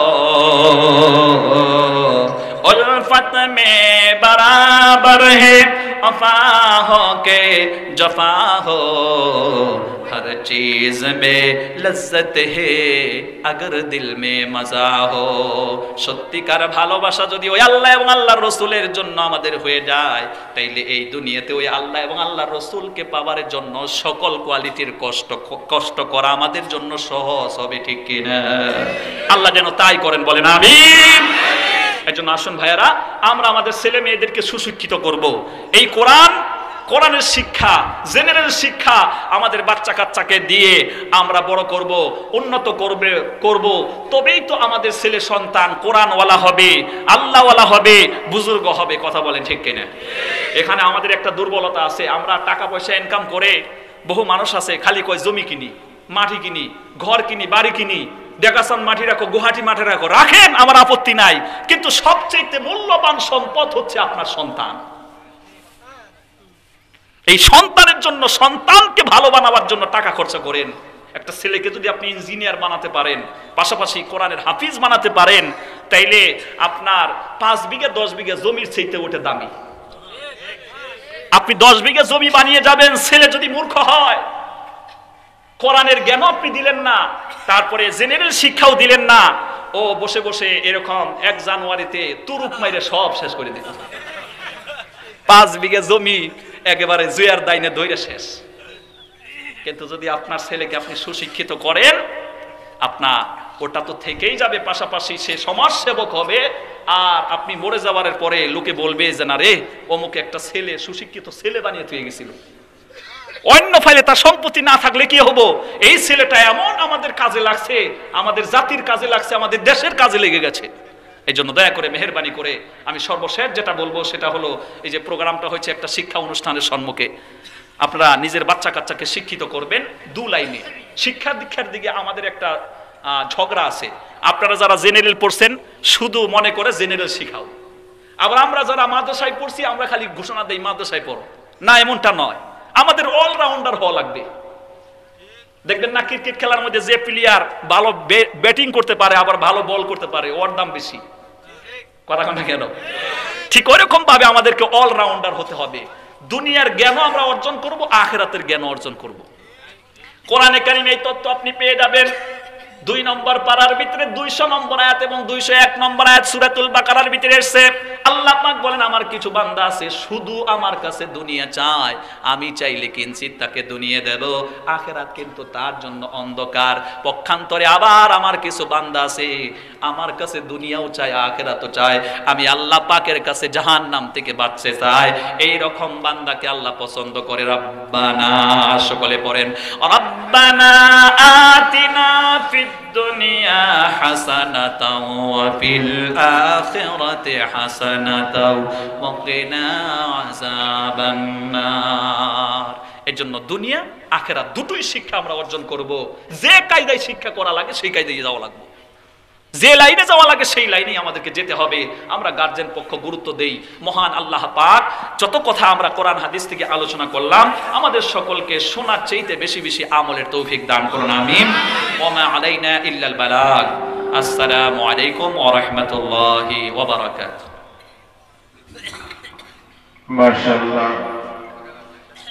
আমাদের মুখ্য অতিথি সাহেব দীর্ঘ সময় আমাদেরকে আস্তাগফিরুল্লাহ ইন্নাল্লাহ গফুরুর রহিম। আস্তাগফিরুল্লাহাল্লাযী লা ইলাহা ইল্লা হুয়াল হাইয়ুল কাইয়্যুম ওয়া আতুবু ইলাইহি ওয়া লা হাওলা ওয়া লা কুওয়াতা ইল্লা বিল্লাহিল আলিয়্যিল আযীম। সুবহানাল্লাহি ওয়া বিহামদিহি সুবহানাল্লাহিল আযীম। সুবহানাল্লাহি ওয়া বিহামদিহি সুবহানাল্লাহিল আযীম। আল্লাহুম্মা মিনাল হামদুলিল্লাহিল্লাযী হাদানা লিহাযা ওয়া মা কুন্না লিনাহতাদিয়া লাওলা আন হাদানাল্লাহ। লাকাদ জাআত রাসূলু রাব্বিনা বিল হক ওয়া নুদু আন তিলকুমুল জান্নাতু উরিসতুমুহা বিমা কুনতুম তা'মালুন। আলিমুল গায়বি ওয়াশ শাহাদাতি হুয়ার রাহমানুর রহিম। ওয়াল আউয়াল ওয়াল আখির ওয়াজ যাকির ওয়াল বাতিন ওয়া হুয়া বিকুল্লি শাইইন আলীম। রব্বুল আলামিন, আল্লাহ তাআলা মাগরিবের পর থেকে নিয়ে এই মাহফিলে কত কোরআনের কথা বলা হয়েছে মহলা। আল্লাহ তাআলা তোমার নবীজির হাদিস এখানে পেশ করা হয়েছে। আল্লাহ তাআলা, আমরা তো মানুষ হয়ে মানুষের ভুল হওয়াটা স্বাভাবিক রে মওলা। কোথাও যদি ভুল হয়ে থাকে আল্লাহ গো, তুমি নবীজির খাতিরে মাফ করে দাও। রব্বুল আলামিন, আল্লাহ তাআলা ওই নবীজির খাতিরে হযরতে আদম থেকে নিয়ে আজ পর্যন্ত যত নরনারী মুমিন মুমিনাত ইন্তেকাল করে কবরে শায়িত হয়েছে মাওলা, খাস করে এই মাহফিলের ভিতরে আমাদের আত্মীয় স্বজনদেরকে আল্লাহ এমরে করে আমরা হারিয়ে ফেলেছি।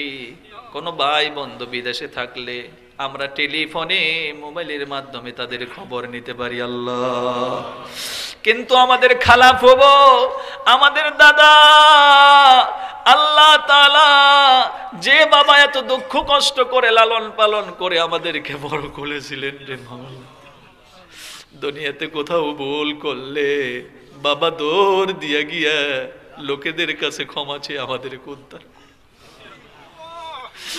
রব্বুল আলামিন, দেখেছি ছোট্টবেলায় আম্মাজি আমাকে বাজারে পাঠাতেন, আব্বু আগে বাজারে চলে গেছেন, অসংখ্য লোকেদের ভিড়ের ভিতরে আব্বুকে না পেয়ে তালাশ করে করে কান্নার ভাব এসে গেছে। কোথার থেকে হঠাৎ করে আব্বু এসে কপালের মধ্যে চুমু দিয়ে ব্যাগ ভরে বাজার করে দিয়া মুখ ভরা মিষ্টি খাইয়ে যে বাবা আদর করে বাড়িতে পাঠিয়েছিল রে আল্লাহ,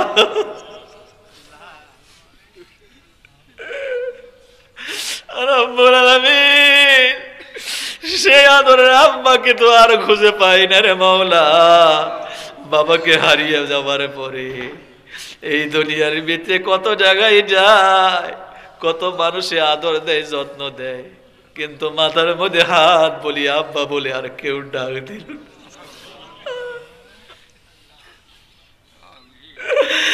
রব্বুল আলামিন, সেই আদরের আব্বা আল্লাহ আজকে তোমার হাওলা হয়ে গেছে রে মাওলা।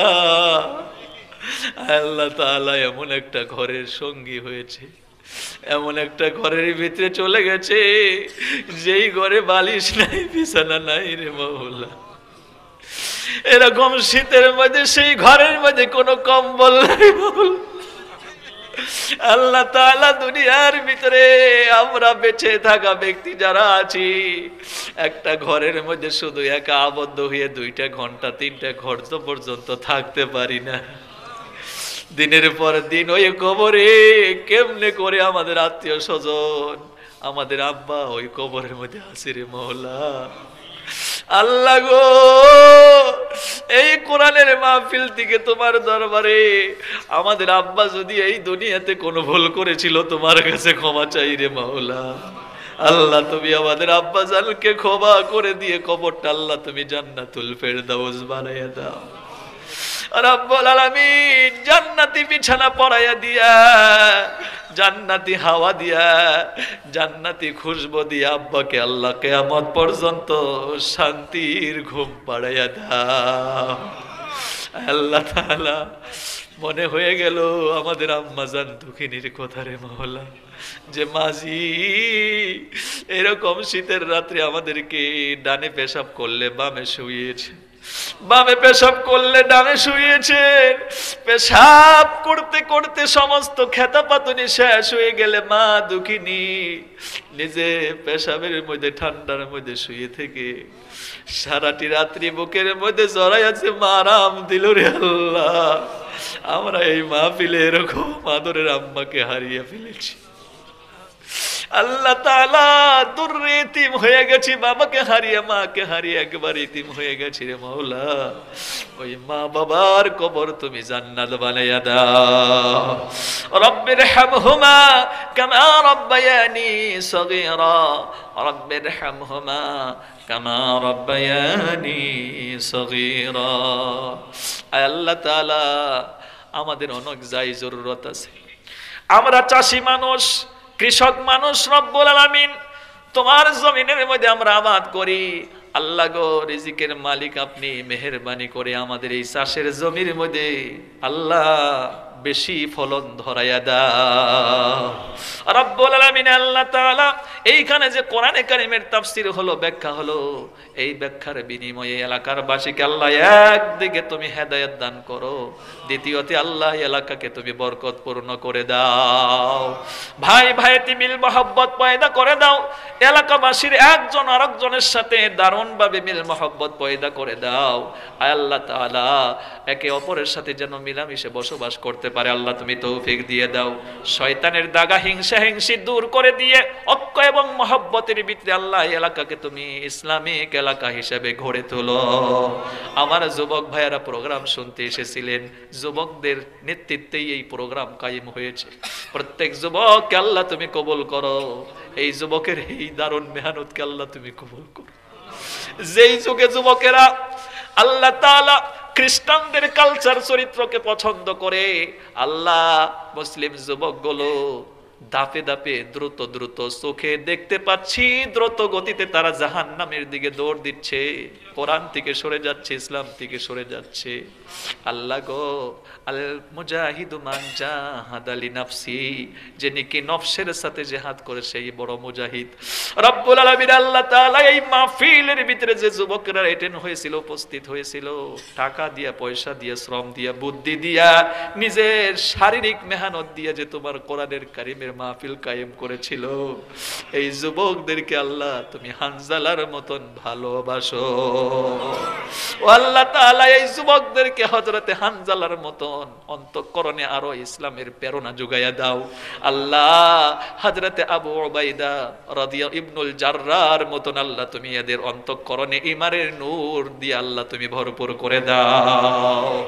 রব্বুল আলামিন আল্লাহ তাআলা দুনিয়াতে যতদিন তুমি বেঁচে রাখো এই যুবক ভাইদেরকে এই কোরআনে কারীমের খেদমত আরো বেশি বেশি করার তুমি তৌফিক দিয়ে দাও। রব্বুল আলামিন আয় আল্লাহ তাআলা এই যুবকদের নেতৃত্বে, এই যুবকদের ইসলামী আন্দোলনে এগিয়ে এসে ইসলামের সাথে জড়িত থেকে ইসলামের কাজগুলো করে করে এই এলাকার থেকে অনিসলামী কার্যকলাপকে আল্লাহ তুমি দূরে সরাইয়া দাও। রব্বুল আলামিন আল্লাহ তাআলা এই প্রোগ্রামে অসংখ্য মা বোনেরা এসেছিলেন। আল্লাহ গো, এই মা বোনদেরকে তুমি দিনদার বানাও, পরহেজগার বানাও। হযরতে আম্মা জান আয়েশা সিদ্দিকার মতন আল্লাহ তুমি ইসলামের নূর, ইসলামের ইলম এদের অন্তঃকরণে পয়দা করে দাও। হযরতে খাদিজাতুল কুবরার মতন স্বামী ভক্ত বানিয়ে দাও, খেদমত করনে ওয়ালা বানিয়ে দাও।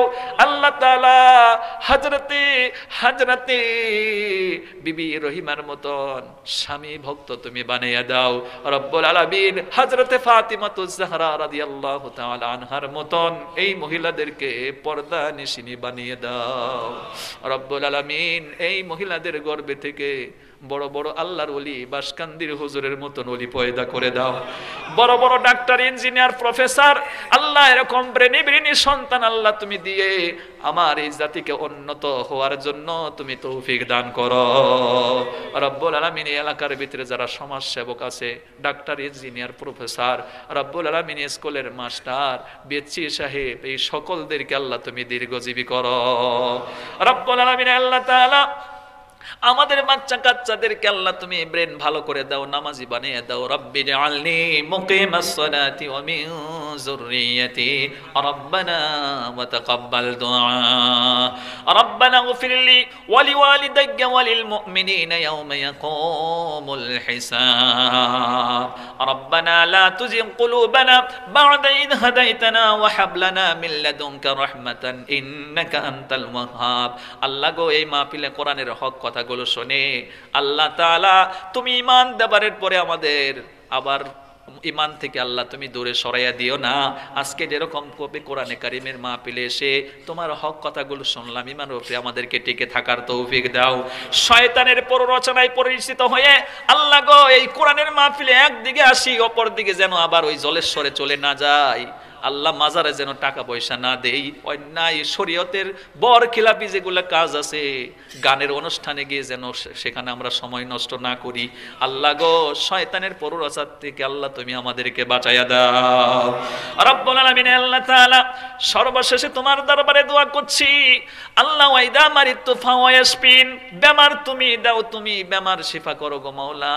আল্লাহ তাআলা এই মাহফিলে যারা আমরা এটেন্ড হয়েছি, আল্লাহ অনেকেই অনেক বেমারের মধ্যে লিপ্ত আছি, ভুগতেছি মহলা। আল্লাহ তাআলা তুমি দয়াবান, তুমি রহমতওয়ালা, তুমি সব ডাক্তারের চাইতে বড় ডাক্তার গো মহলা। আমাদের সকল বেমার আজার আল্লাহ তুমি শিফা করে দাও। এই মাহফিলে কোনো মা বোন যখন যদি এসেছেন, যারা নাকি বিবাহ হয়ে আবদ্ধ হবারের পরে 10 বছর, 5 বছর, 7 বছর চলে গেছে, বাচ্চার মুখ দেখতে পাচ্ছে না। আর একজন মহিলার জন্য বড় কষ্ট, একজন পুরুষের জন্য দারুণভাবে সে কষ্ট পায় বিবাহের পরে তার যদি সন্তান না থাকে। মহলা আল্লাহ, সন্তান দেওয়ার মালিক তুমি রব্বুল আলামিন। যে মহিলা বিবাহের পরে সন্তান পায়নি, এই মাহফিলে আজকে এটেন্ড হয়েছে, আগামী বছর রব্বুল আলামিন সন্তান দিয়ে তাকে মুখে হাসি ফোটায় এই মাহফিলে আসার তৌফিক দাও ও আল্লাহ তাআলা। মনে পড়ে গেল সেই মৌতের কথা রে মাওলা, কোন দিন যেন আমাদের মৌতের নিশান উড়ে যায়। এই মাহফিলে আমি সর্বপ্রথম যখন আঁকি, সে স্যার আজকে ইন্তেকাল করে কবরে চলে গেছে। আরে এই মাহফিলে আসলে ওনার কথা আমার দারুণভাবে মনে হয়ে যায়। আমি একজন ওনার ছেলের মতন বয়সের, ওনার ছাত্রের মতন বয়সের, তারপরেও আমাকে দারুণভাবে খেদমত করেছিল। আমার পাশ থেকে কখনো সরেনি মাওলা। আরে আজকে কবরের হাওলা হয়ে গেছে রব্বুল আলামিন। আল্লাহ, ওই স্যারকে তুমি কবরের মধ্যে জান্নাতি শান্তি তুমি দান করো মাওলা। আজকেও থাকলে আমার মনে হয় আমার পাশ থেকে সরতো না মাওলা। নবীজি বলেছেন, যারা নাকি আলিম ওলামার পাশে বসে আলিমের দিকে তাকায় থাকে, আল্লাহ তুমি তার সগীরা গুনাহ ক্ষমা করে দাও। যে আলিমকে ভালোবাসে সেজন্য তোমার নবীকে ভালোবাসলো। আল্লাহর রাসূল ঘোষণা দিয়েছেন যে নবীকে ভালোবাসলো সেজন্য আপনাকেই ভালোবাসলো রে মাওলা। আল্লাহ, ওই সারের ভিতরে আমি এই আমলটা দেখতে পেয়েছিলাম গো আল্লাহ। ওনার জীবনের সব গুনাহ আল্লাহ তুমি মাফ করে দাও আল্লাহ তাআলা। ওনার ওই ইতিম সংসারটাকে মাওলায়ে কারীম, দুটো ছেলে আল্লাহ তুমি দান করেছো আল্লাহ তাআলা। ছেলে মেয়ে যা দান করেছো দিনদার বানাও, পরহেজগার বানাও আল্লাহ। ওই সংসারটাকে বরকতপূর্ণ করো। পাশাপাশি এই মাহফিলে আরো যত স্যার মাস্টার জড়িত আছে তাদেরকেও আল্লাহ তুমি বরকতময় করো আল্লাহ তাআলা। ওই মওতের নিশান কোন দিন যেন আমার উড়ে যায়। স্ত্রী যেন কাঁদে, স্বামীকে হারিয়ে ফেললাম। সন্তান যেন কাঁদে, প্রাণের আব্বাকে হারিয়ে ফেললাম রে মাওলা। ওই দিন আসার আগে আগেই তুমি আমাদেরকে সহি হওয়ার তৌফিক দাও। কবরের আযাব আমরা সইতে পারবো না। দুনিয়াতে কাঁদাও মাওলা, কবরে কাঁদায়ো না। জাহান্নামের আযাব আমরা সইতে পারবো না। দুনিয়াতে কাদাও মাওলা, জাহান্নামে কাদায়ো না। দুনিয়াতে একটা মিনিট অঙ্গুল আমরা আগুনের মধ্যে রাখতে পারি না, কেমনে করে গোটা শরীর ওই জাহান্নামে জ্বলবে আমরা সহ্য করতে পারবো না। আল্লাহ গো, এই কোরআনের খেদমত করে তুমি আমাদেরকে ওই কঠিন জাহান্নাম থেকে বাঁচার তৌফিক দিয়ে দাও।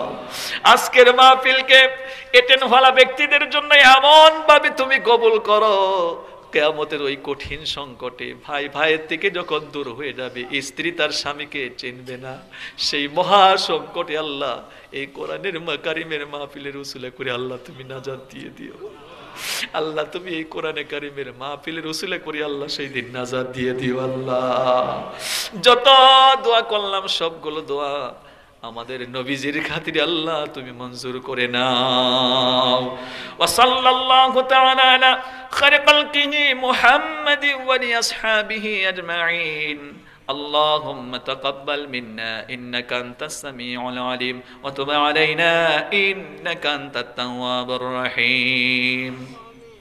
سبحان ربك رب العزة عما يصفون وسلام على المرسلين والحمد لله رب العالمين. واجعل آخر كلامنا عند الموت لا إله إلا الله محمد رسول الله صلى الله عليه وسلم. السلام عليكم ورحمة الله وبركاته.